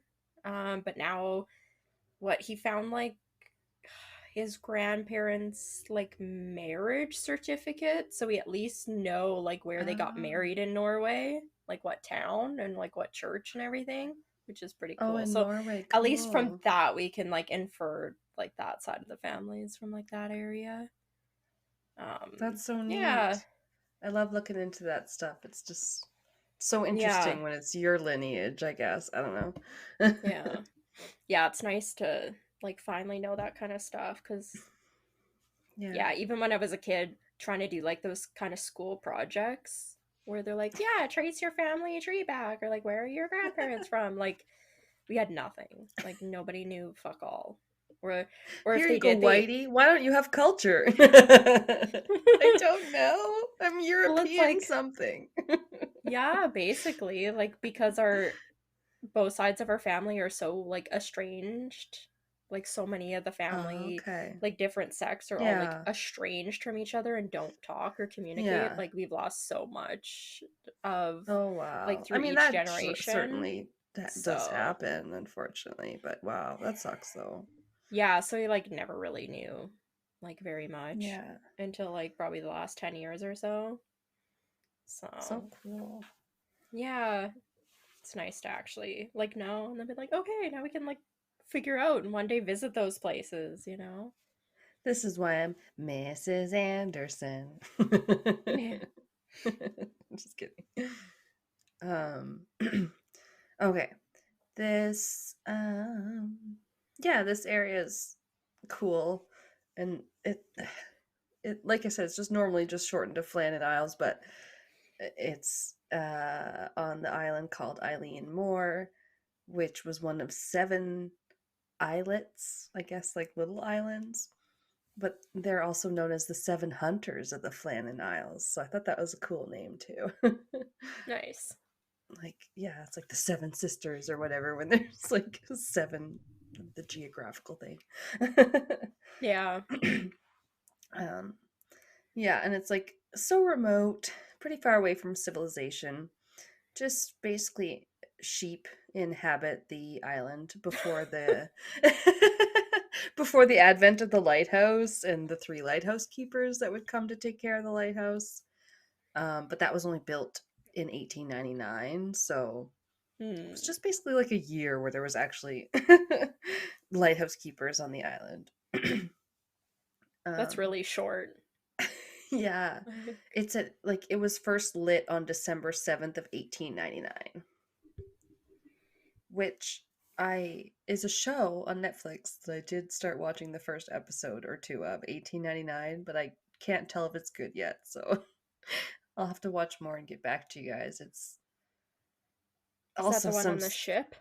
I think it is a ship. I think it's also like a ship mystery. Yes. Yeah, that's from the creators of Dark. The okay. The German? Is it German? Norwegian? I don't fucking know. I can never remember. It looks like something I could get into, but I haven't fully. I really enjoyed it, and then they fucking canceled it. Like a bunch of assholes. Wait, this Dark or the 1899? 1899. Because I believe it was probably because it was just so ridiculously expensive for them to film, because how they filmed it is they built the whole ship, and then all what's the water and everything, like all the background, it's not CGI, it's like, I can't remember how many like giant TV screens. So they're basically just constantly displaying like the ocean and all the scenery and everything of the ship, like, but they're actually seeing it. So like the actors are actually seeing what you're seeing. Like they're not like Okay. CGIing like the fucking ocean in after. Like they're actually like they're looking out onto it because they did this like Sure. crazy, but it's like 150 feet high of like TV screens and like 360 Wow. degrees all the way around the ship.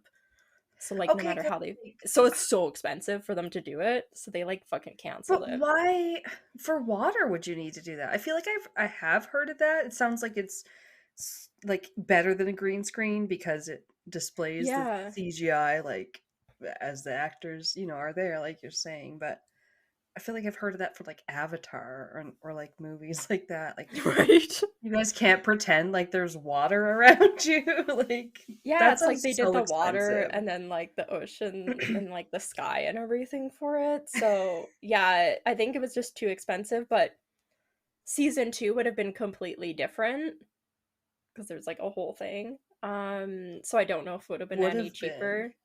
Okay. Yeah, you'll Damn. see if you keep watching it. It gets really weird. But I really enjoyed it. I thought it was really cool. It Like, looks right up my alley. I just yeah. yeah. I put it on kind of late at night. I wasn't sure if Pat was going to get into it, so. Hmm. Yeah. Yeah, it was good. It's by the same writers and creators of Dark. They did the same thing. Yeah. I don't think I've seen that one, but also sounds No. good. Yeah, I Yeah. keep trying to get you Everything to watch sounds it. You good. have to watch it. This is the problem. I know there's so many ones that I would want to watch like for you. Yeah. I'm like, well, I'll be able to talk to Kelsey about it. Yeah. Keep up. No. I know. Don't you feel the pressure when you're like, I should watch this thing? And you're like, Yeah. ugh. I just add it It's to hard my to list and then I start. eventually get around to it. Yeah. Yeah, it's hard to start a new thing.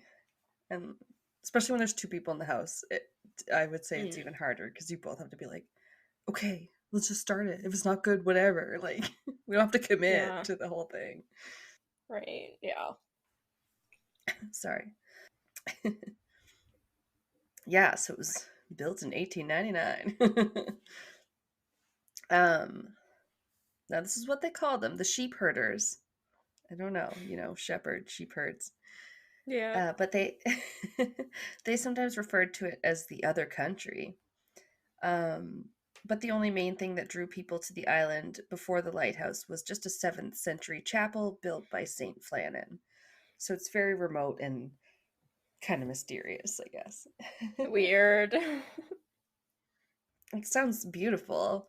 I want to go to every place in Scotland and the UK, and I'm like, oh, the rugged coastline, like from the Atlantic. I'm like, I've seen it on this side of the Atlantic from the Maritimes. I'm like, I Yeah. want to go see it on the other side. All those dramatic cliffs and shit, but also just like there's nothing on these islands. Yeah, that's um, kind of weird to me. Nothing. yeah, I know. You ever go on like a fishing or whale watching thing, and they're like, "Oh, on that island, like nobody goes out there. This is just a shack for people that like go out to monitor seabirds or whatever." You're like, "Oh, okay, Weird. creepy." They Yeah, like move out there and claim this island as my own, build a house. Goodbye, civilization. yeah. Except no. Oh, Pat was watching something the other day that was somebody went to. There's one of the islands in Disney World, I think I want to say. It like maybe used to be the old water park there, but now it's abandoned. I might have touched on it in the Disney Urban Legends, but Oh, it's okay. like closed now. And Pat was watching this thing where this guy went over there and was filming it, and then it's like, now the security's hunting for me because I'm not supposed to be over here and I'm trapped on this island. And I was like, yeah, because you're an idiot. Like, Nice. something's closed and condemned. Like, there's probably a good reason you don't go over there. And it's probably not necessarily because it's haunted in this case or whatever. Like, Yeah, jeez. yeah, it's like it didn't make as much money as they thought it would. So they closed that part. Anywho's it. So yeah, the only people that would go there would be like to see this little chapel, um, or the sheep herders, or when they built the lighthouse keepers. And on December 15th, 1990, a transatlantic steamer called the Arctur, weird name, was passing by the island on its way to Leith, and it was coming all the way from Philadelphia. Going all the way from Philly to like, I think that was another place in Scotland or along the coast there. They noticed the lighthouse on Eilean Moor was dark when they passed by, which was kind of weird. So when they reached their destination 3 days later, they informed the Northern Lighthouse Board of the situation. They're like, what's up? Yeah. So the Lighthouse Board dispatched the Lighthouse Relief Tender Ship called Hesperus. Very Greek sounding. Yeah, jeez. Yeah, they were sent to investigate. They were then delayed by some bad weather and didn't arrive till December 26th. So this was, about 9 days after the first ship went by, I guess. And they were led by Captain Jim Harvey.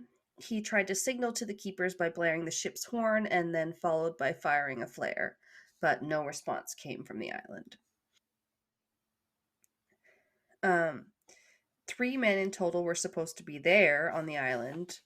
There was James Ducat, Thomas Marshall, and William, or sometimes I saw him called Duncan MacArthur. William Duncan. Mostly I saw William, but honestly, I wouldn't be surprised if his name was William Duncan MacArthur. It all sounds like very Scottish. Yeah. Yeah. I'm like Jamie from Outlander. He's got like 4 middle names. Anyway. So, this was a quote that said, Joseph Moore, one of the lighthouse crew who had been on relief at the time, was sent to shore to investigate.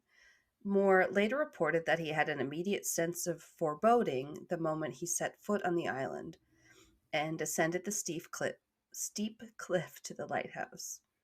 Sorry. After climbing the 160 steps up to the lighthouse, they entered to find a scene frozen in time.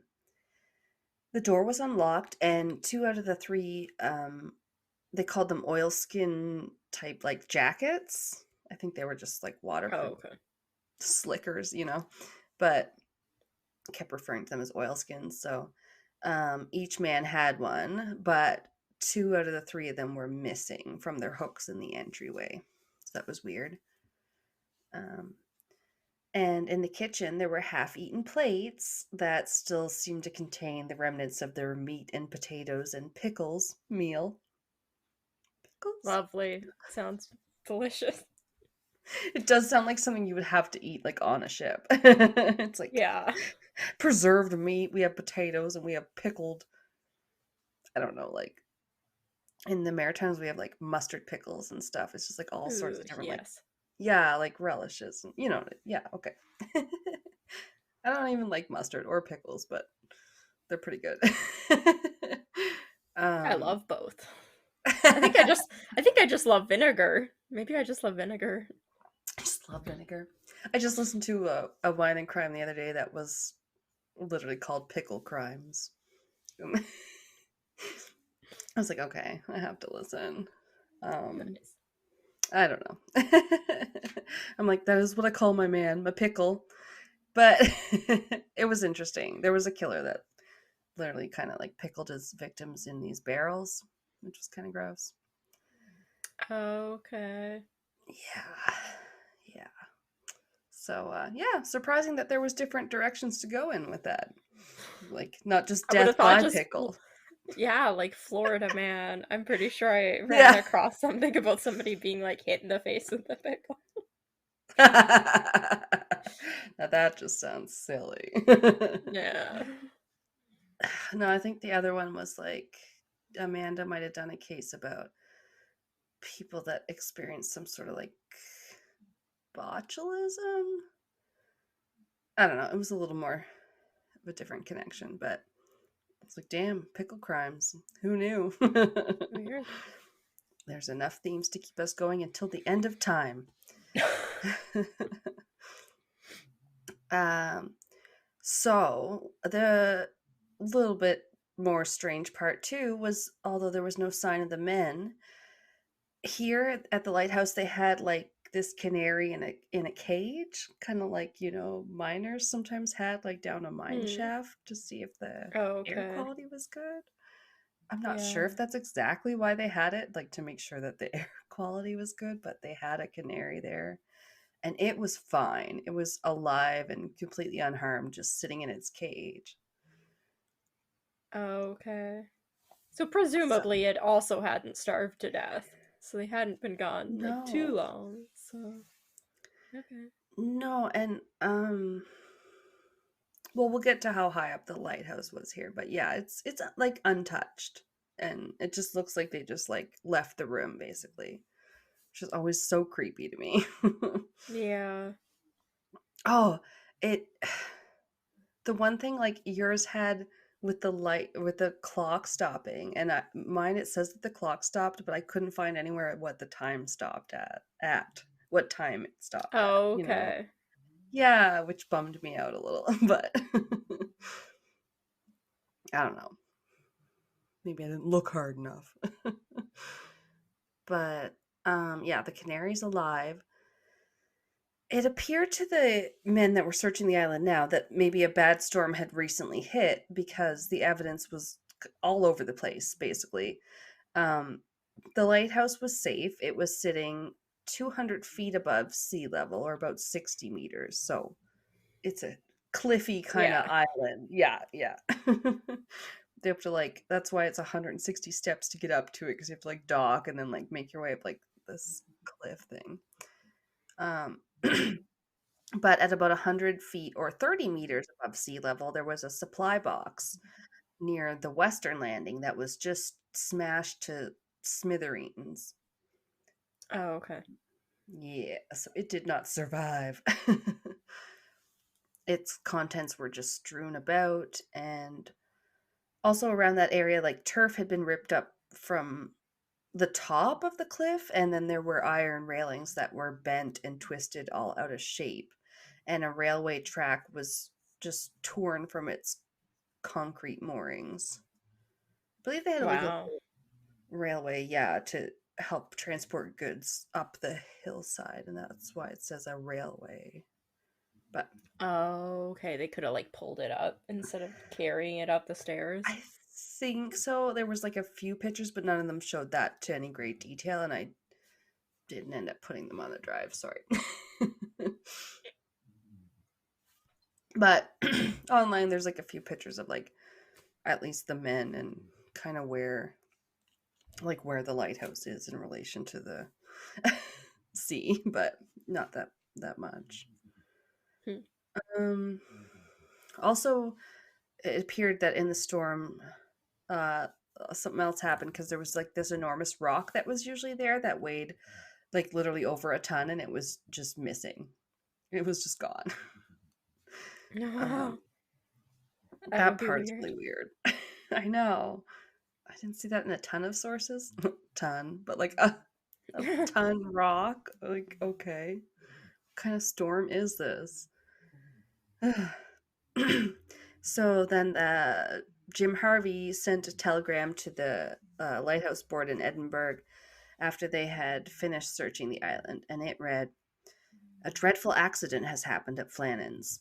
The three keepers, Ducat, Marshall, and the occasional," because he was like the third man, the relief guy, whatever, Hmm.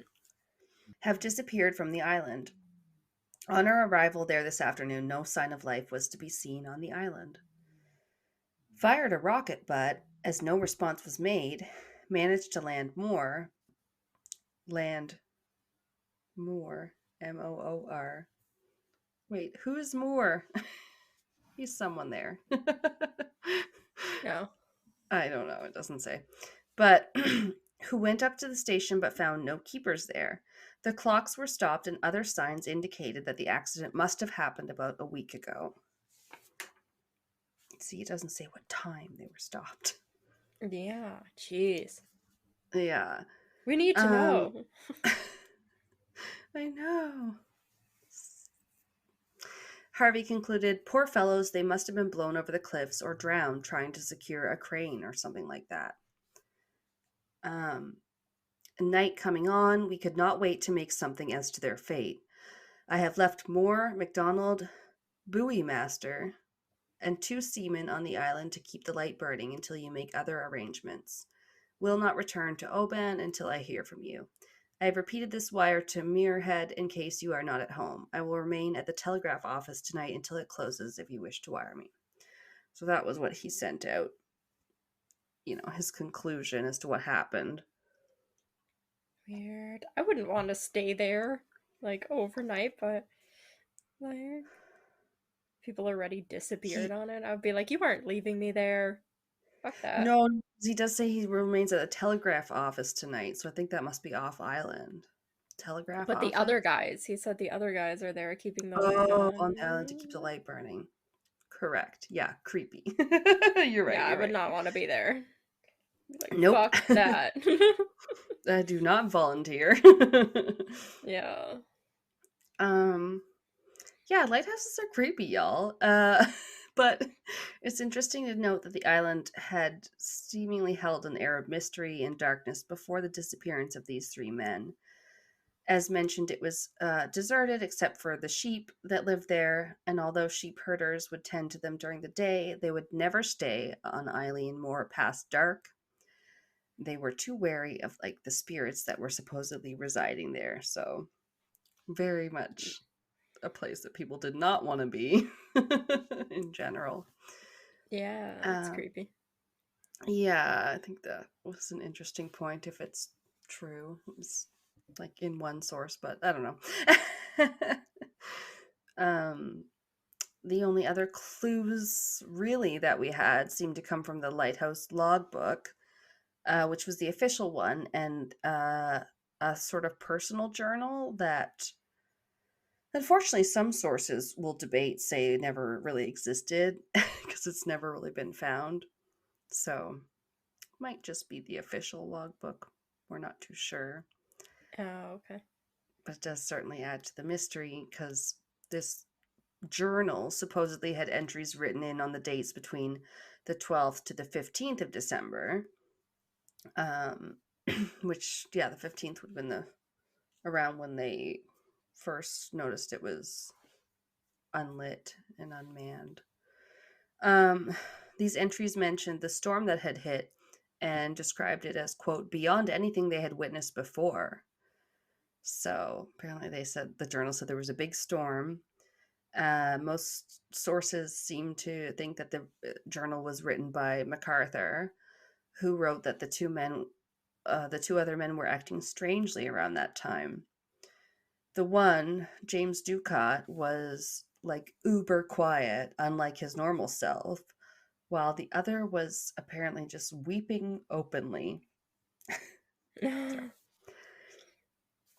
But confusing as sources can be, as we talked about a bit off air, some sources said that this was MacArthur weeping, but other sources said he was writing the journal, so I'm not really sure. There's no actual evidence of it that we can see and look at today or anything.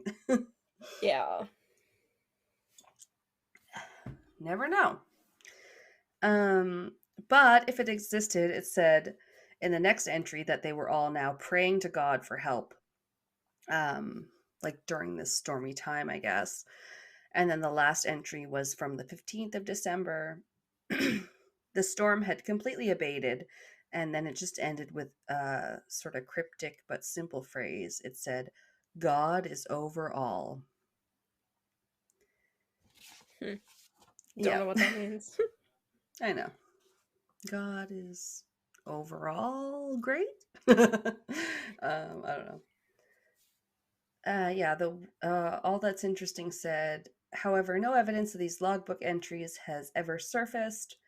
Official reports at the time show the final entry in the lighthouse log being made on December 13th, with small notes about the weather being made on the morning of December 15th. So in the official book, it seems like I didn't really mention much about any of that, I guess. Another source I ran across, history. No. I thought it was history.com, but it was history.co.uk. But they said that they were, injected into the narrative after the fact. So I'm not sure what to think about these journal entries. But yeah, sometimes stuff gets like added or like smushed in, and it's like that didn't happen. It can be hard. Like, with the retelling, like a game of telephone. yes. Oh god. Yeah, little embellishment. Could be. Like from another source, this was from Mental Floss. It said, strangest of all, there were no reported storms in the area on December 12th, 13th, or 14th. All should have been calm up until December 17th. So that doesn't back them up any.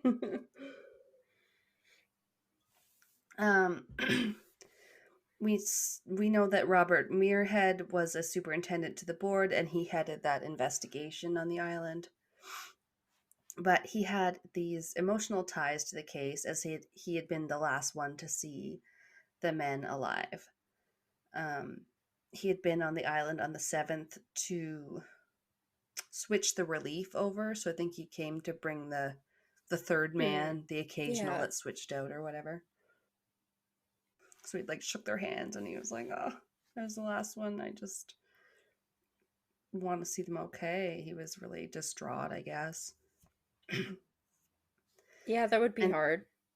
Yeah, he's like dealing with that, I don't know, maybe sort of survivor's guilt or something like that. He concluded that all was probably normal until their dinner time, when 2 of the men must have gone out to try and secure some equipment near the western landing. And this was where that supply box was damaged about 100 feet up from the sea.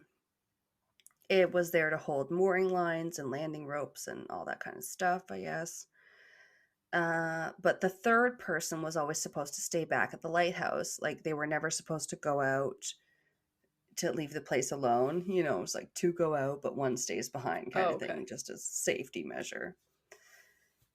But they figured probably the third man, they figured it was probably MacArthur because his oilskin coat was missing. So, like, maybe the storm started after the first 2 went out, but the other one had time to grab his coat. Like, I'm not too sure how they figure that, but they figure then maybe it was MacArthur, the third guy, who went out to go after them and then was probably also swept out to sea like they were. That's the prevailing theory anyway. Yeah, that would be really shitty. I mean, it's, yeah, it is rugged. It is like cliffy. It's very steep, you know. Yeah. I don't know. I could see it. Seems like the most plausible explanation, but some theories point to MacArthur, William, Duncan, whoever you are, as being known to be surly, quote, and quick-tempered. And they could conclude that he must have fought with the other 2 at some point, perhaps even killing them. Maybe a fight broke out on the cliff and everything went downhill from there, which I wrote no pun intended, but then thought about it after and was like, yep. No cliff intended? Yeah. But yeah, maybe it was like a murder-suicide, something like that. But others were not so satisfied with this explanation, of course. I would consider it was rural northern Scotland, after all, known for being superstitious, and early in the 1900s. But it just, led to there were claims that a creature took off with them, ranging from a possible sea serpent to a giant seabird of unusual size. Rodents of unusual size. No. I know, seabird. I haven't heard about a giant cryptid seabird yet. I don't think. But other theories run the gamut. They either escaped to flee their debts, because everybody must have always escaped because they owe somebody money, right? Not like we haven't all owed somebody money at some point or another. Yeah. If I I thought ever that was disappear, it's because interesting. of debt, and I owe people money. Someone was gonna break my knees, so I just faked my own death. Yeah. And I'll be in northern Scotland on an island all by myself. Yes, and then yeah, exactly. I'll make it look like I threw myself out to sea. But like, where do you go from there if that's when you're faking your Right? death? You need Like, a fuck. boat. Yeah. Mm. No, sorry, I was just thinking about how on the crime diner, she on their Patreon, she was like, my neighbor faked his death. And like he pretended he like died on a boat or something. It was crazy. I was like, this is insane. People are so insane. um okay, so they were either escaping to flee their considerable debts, or they were taken by a ghost ship to join its skeleton crew, or perhaps The Flying simply Dutchman. kidnapped by foreign spies. The Soviets. The Yes. Japanese. Wasn't that one of your theories or from your Yeah. case? I mean, That was later. That was the 1950s, I guess. yes, that's right. But still, people are always set to blame anyone quote unquote foreign. Ooh, you're different than me. Yeah. And then I was just like, pirates. But yeah, I don't know. Maybe not. Okay, so the movie is the 2018 film called The Vanishing, starring Gerard Butler, which is based on this story. I did watch that. I don't think I loved. I have. Oh, fuck. I It's love on Gerard Pat's Butler, list. okay? He's great. I watched pretty Gerard good. Butler do anything, okay? He's not hard to look at, and he's not hard No, to he's watch not. act. That's for sure. Yeah. I did watch that. And so I'm like, why can I Okay. picture these scenes coming to mind as you're explaining Really? this stuff about like Really? storms and them getting raincoats? And then I was like, why can I picture an empty table with like plated food on it? And then I was like, because and then as soon as you said that, I was like, I've seen that movie. No, okay. I I'm feel like, like okay, no yeah, it's a wonder I bit of can a picture trope. this so well. Oh, okay, good. I didn't know if they Yeah. stuck to it. I don't think I've seen it. It's on Pat's Netflix list. We're gonna watch it. Interesting. Yeah, they have a whole thing about what happens. They find something washes ashore, like a guy Ooh. washes ashore. I think he has like a little like kind of rowboat or some shit. Oh, With like okay. a chest that they're basically in all these debates about whether or not they should open it, and then I can't remember exactly what's Ooh. inside, but the guy ends up, they basically like leave him for dead or some shit, and then like other people come to the island like looking for what was in the chest, and then Oh, they figure out, and they're wow. like, well, he landed Okay. here, so like, you guys are sure you haven't seen him? There's nobody else around. And they're like, Oh yeah. and then like That all gives this me stuff like I starts know what you happening. did last summer vibes for some reason. Yeah. It's like you Yeah, so it guys had had like an a accident. yeah, it had like a Major different rock. premise because like they basically Yeah. have like this kind of like treasure chest or whatever Right. kind of thing, and these people come back Yeah. looking for it.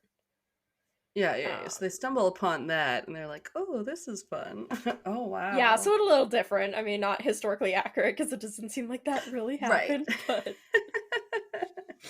No, I like that. I like a good like artistic take on something where it's like here's yeah. similar to this circumstance, but how we interpret it could have happened or whatever. Yeah. Ah, okay. Yeah, I'll have to let you know. Yeah, it's either on Netflix or Prime because like I wouldn't have downloaded it. So it's definitely on one of those two right now. Yes, I think it was on Pat's Netflix list. Yeah. Okay. Yeah.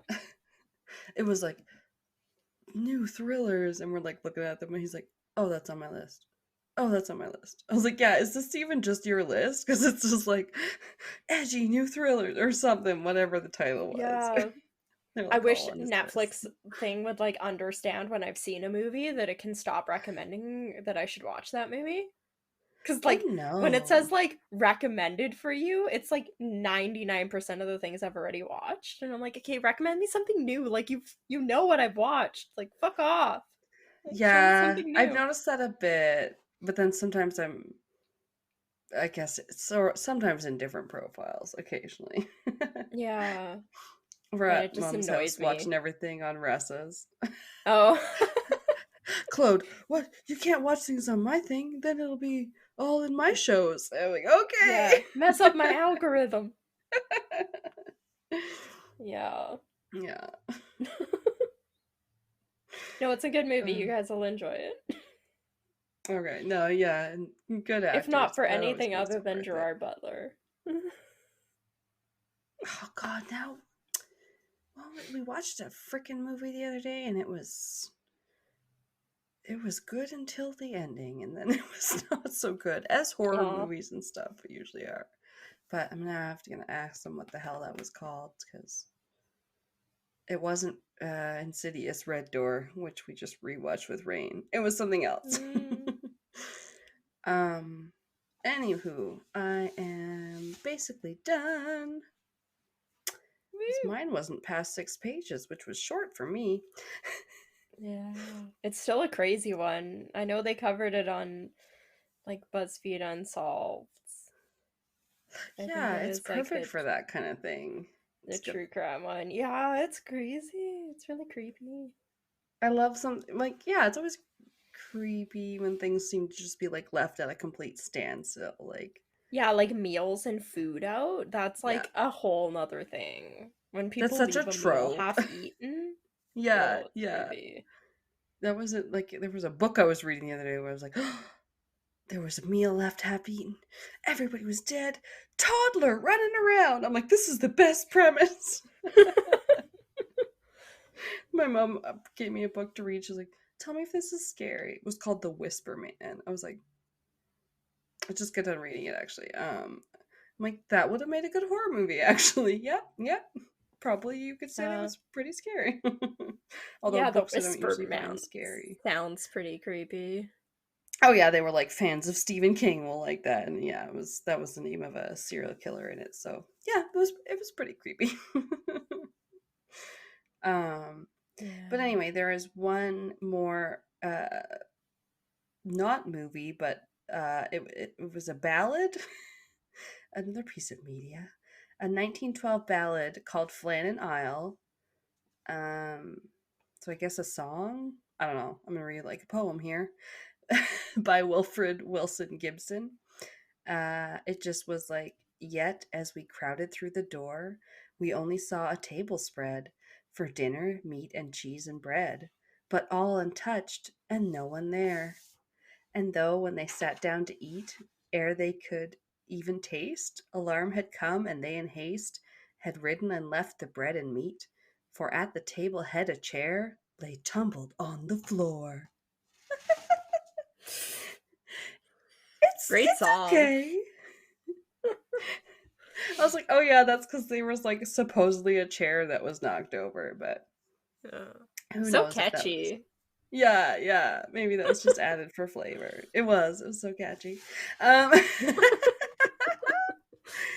and that's basically it. One last thing I found that was kind of interesting to note, as to maybe why they were so adamant that they secure that supply box out there that got ripped away, was that lighthouse keepers could and also had been fined for losing equipment before. In Oh, fact, yeah, the boo. guy Thomas Marshall, I think, had lost 5 shillings for that in like the months or so before the disappearance. So like they could lose money. It's not good. Why don't they just keep it in the lighthouse then? Why is it on the side of a fucking cliff? Well, if it's mooring lines, wouldn't that have to do with the ships that are coming in? Because it's the ropes and stuff that they use to help moor them to the dock, maybe? I think it had to Guess be out so. there, but I'm not. For all that I was born in the Maritimes, I don't know anything about fucking being on a ship at all. So, I know they tie them up with ropes. Yeah, they did the loopy thing. I think that's what mooring lines are. But so my last thing is, well, we may never know what happened for sure.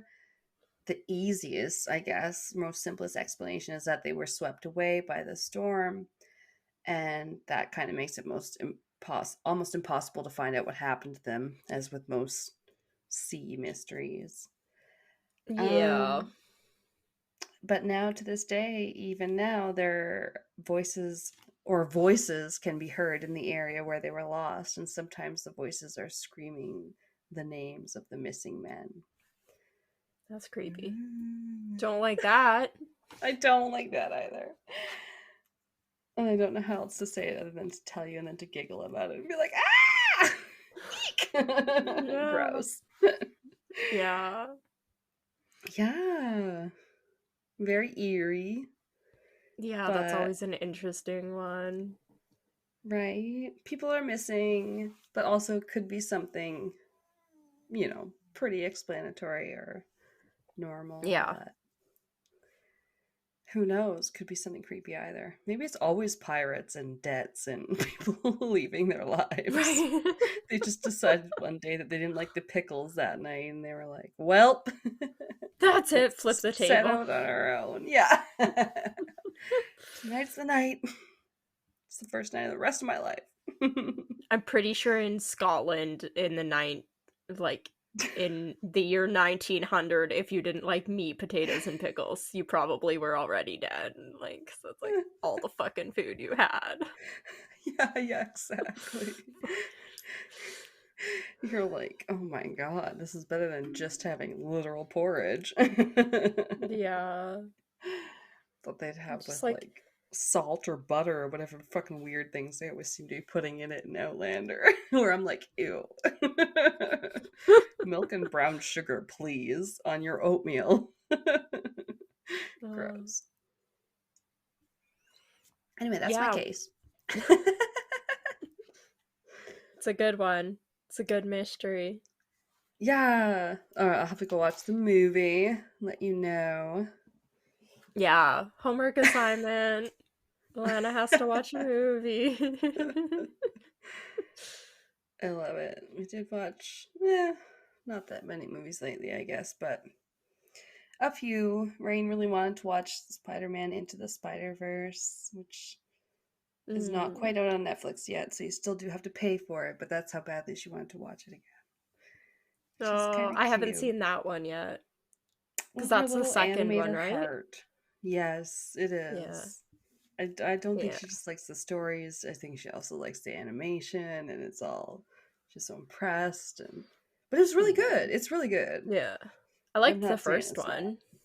Oh, yeah. Yeah, like they're entertaining. I love a good Marvel movie, but these are different than most Marvel movies, so. Yeah.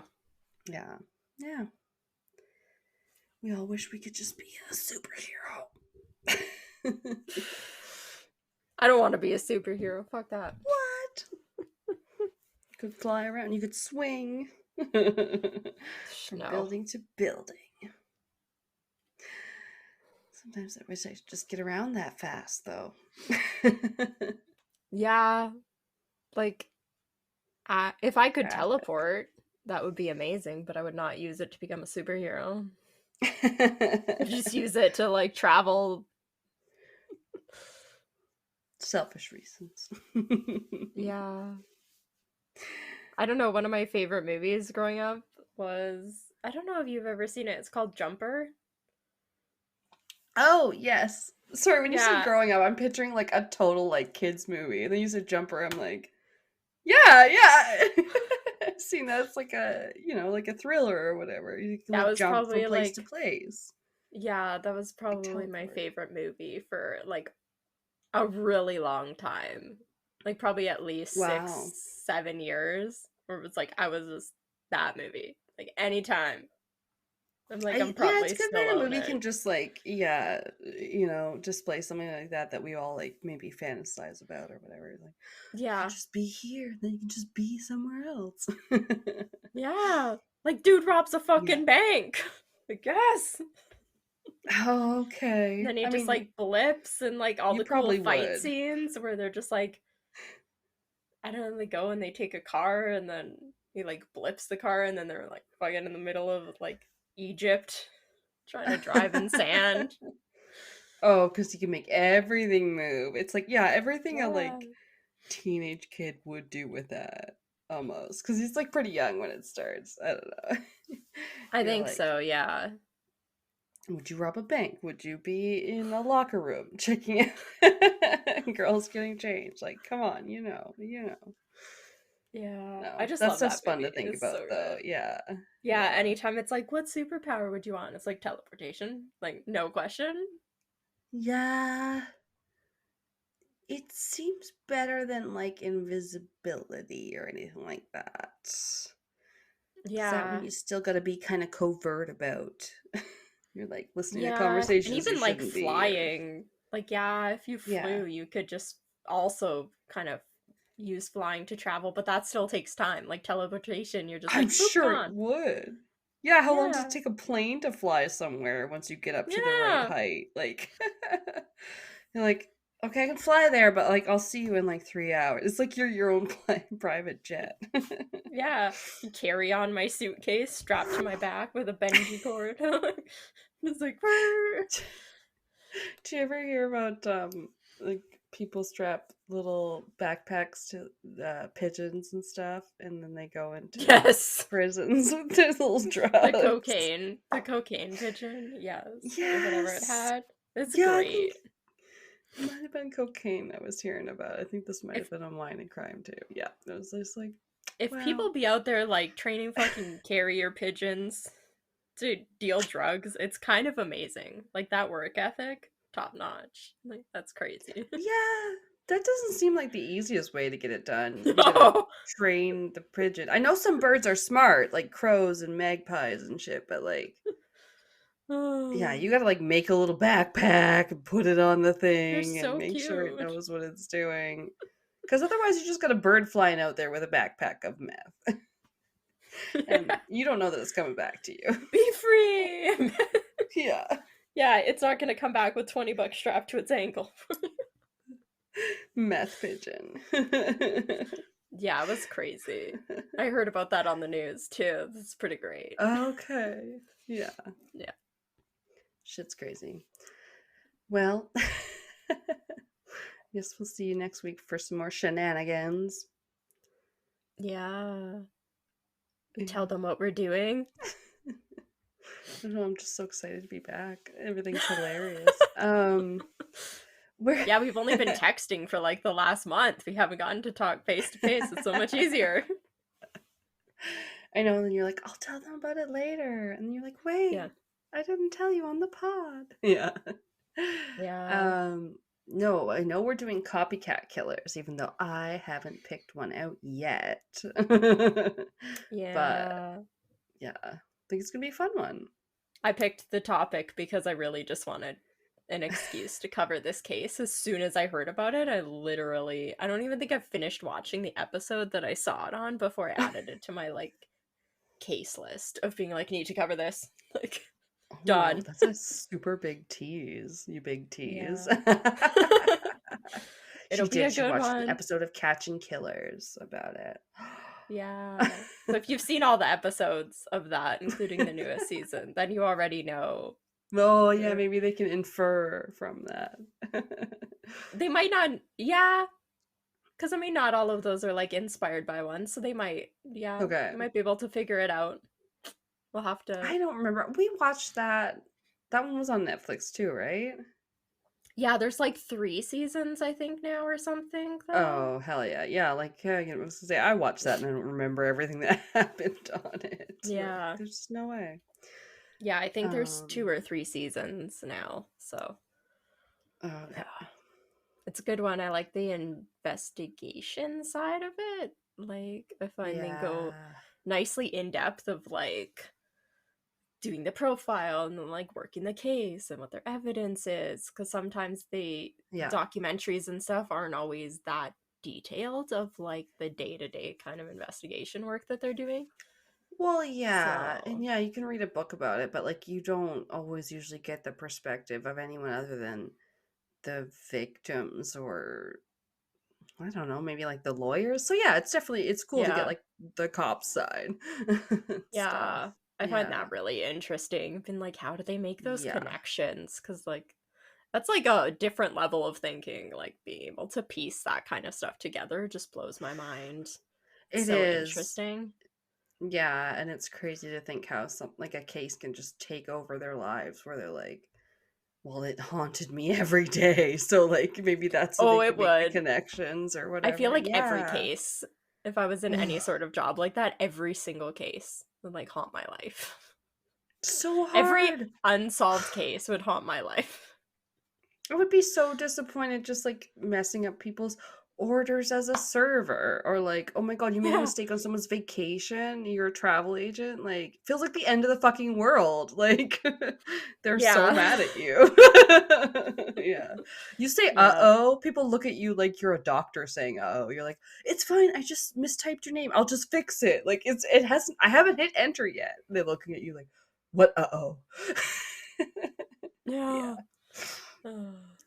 Lot of pressure. Now we're just podcasters, so there's no pressure involved. Now we don't have to walk a fine line between being respectful as true crime podcasters and Yeah. not getting in trouble or anything, but being funny. No, not at all.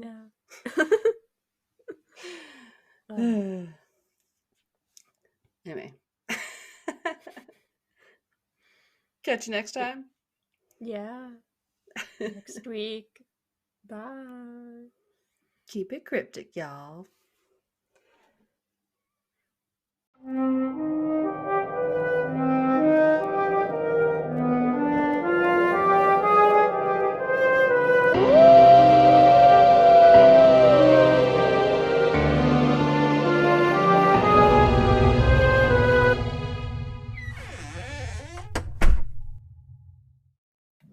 Oh, hi Fenrir. I was Could hear just him gonna scratching. say. I don't know if the mic's picking it up, but yes, he's scratching. Are you scratching on the carpet or outside the door? Lay down. Lay down. Because we put the carpet thing in front of our door where you normally like scratch, but now he's scratching in front of this door. And now you're going to lay down in the completely opposite area. Okay. Love you. I'm going to scratch this side in front of your door, and then I'm going to go on the opposite side of the hallway, and then they'll sit to the side of Rain's door. Nice. King of, he can see everything that's going on. I'm sure it's like Pat. It's like the put your back to the door and you can see the entrance kind of. Yeah, my dad's like that. Oh my gosh. Wait, did in he like a restaurant? No, it's from this time in like bike clubs. Other harsh conditions. Okay. Yeah, like riding with motorcycle gangs and stuff. So yeah, when we're just at a like restaurant, a solid like position to take up. Sorry. Yeah, like when we're in a restaurant and anything, like once I knew about it, I always default. I'll be like, oh, I'll sit on this side, like, because Dad has to be able to see the exit. Like, that's funny. He has to be able to see like the front door. I like always. Just in case. No, it's good. Yeah. Can't hurt, right? Yeah. Confused about where I disappeared to. He'll just start going, Mom, like really confused, and I have to like yell and be like, I'm in the living room or I'm in here, and then you'll like see him pad into the room and be like, there you are. Like, okay. Yeah. Like abandonment issues. Yeah. You walked out of the room and I thought you were gone. I'm so sad. Oh yeah, totally. Pat will leave the house and Fen will start grabbing his slippers and whining sometimes. Okay. Jeez. You'll be okay, bud. His Most emotional owners like support leave their person. pets like 8 hours a day. Like I think you'll be Yeah. fine. Yeah, Gordo just sleeps. Be like, Yeah. although if I'm home, even if he's sleeping from like 10 a.m. to like between 5 to 7 p.m., he'll sleep for like those 9 hours normally in a day. He'll normally come over like once an hour for like a couple minutes to cuddle, and then he'll go back to his spot on the love seat or on the floor where he's sleeping. Yeah. A lot of love. Yeah, I want to come back and be reincarnated as a cat, but like a loved cat and just sleep all day. Like fuck. That would be amazing. Sleep all day, up all night. Yeah, Gordo Oh, shit. doesn't. I don't know. Keep it Sometimes I plugged get up in. in the morning and like I could tell he did stuff during the night, but most of the time he doesn't. So I honestly don't Okay. really know what he does all night because it's been a year and a half now, and I don't hear him at night anymore unless he's really gotten into something. Okay. So yeah, I don't know how much he really gets to at night. Like Yeah. yeah. Yeah, I know mom's cats were waking her up a couple times. They start to go off at 4 in the morning. Meow, meow. She'll be Aw. like, "Here, get out of the room," and then meow, meow. And like I was like, "I'm up." A couple times the cats are meowing, and then I'm like, "Don't bug them. I'm in the living room. Yeah. Come play with me." But then like I don't know. Who knows what they want? Sometimes mom's like, "Here, Yeah. go outside then. Fine."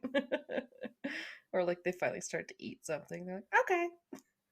Like Yeah, who Gordo used to knows? wake me up in the morning and he'd like freak out and like hit my door handle until I would like get up. And he doesn't do Yeah, any of that anymore. Even when I sleep in, like yeah. I can get up at 7 and it's the same reaction as if I don't get up out of bed until like 9:30 or almost 10. Like it doesn't bug him. He doesn't freak out. He's not trying to get in the room, but I keep the door closed and locked because if he's in the room, he just comes running onto the bed and he jumps on top of me and then he starts like pawing at your face. Yeah. Or he climbs on my You guys headboard are, and jumps off of that onto you. And it's like, okay. my God. Like, Fun. because he's like, wake up, play with me, or something. So, yeah, he knows he gets locked out of the room.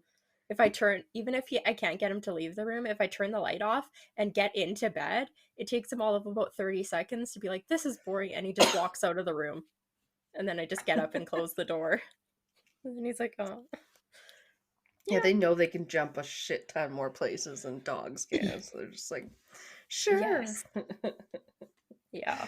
My cousin Shoshi. Oh yeah, that cat might jump right onto your chest. So and you'll have to just hold her. Or else she will Oh, try to grip on. I was like, oh, okay. how But scary. I've never had a cat do that. It would the hurt. most she did was I was in the chair and then she jumped up onto my lap. I was sitting in a chair, so I was like, oh, okay, hi, how are you?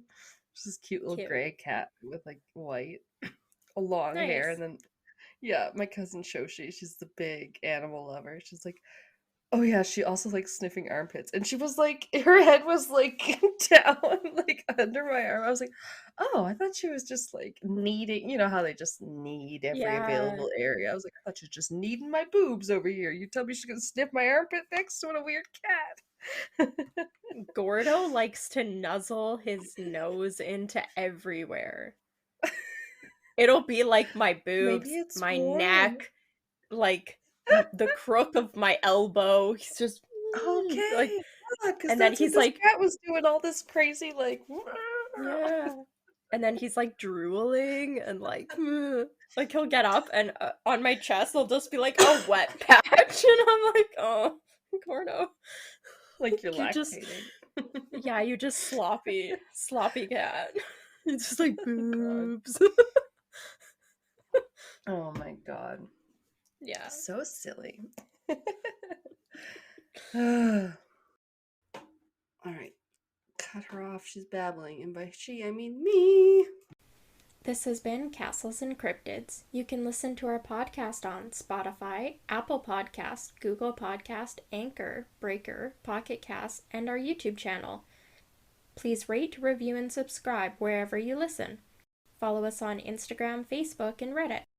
On our website, you can listen to all of our episodes as well as view pictures for each of our segments. Check out our Patreon page to view all of our tiers and become a Patreon supporter today to unlock monthly bonus episodes and behind-the-scenes content. We are working on an Ask Us Anything. You can submit questions by social media or by email at castlesandcryptids@gmail.com. Do you have a spooky ghost story, a creepy cryptid sighting, or a thrilling true crime tale you would like to share and have us include in a future episode? Send us your listener story by social media or by email. Please include the name that you would like mentioned. Our music is by Kobe Fair. Our logo and artwork is by Antonio Garcia. Thanks for listening.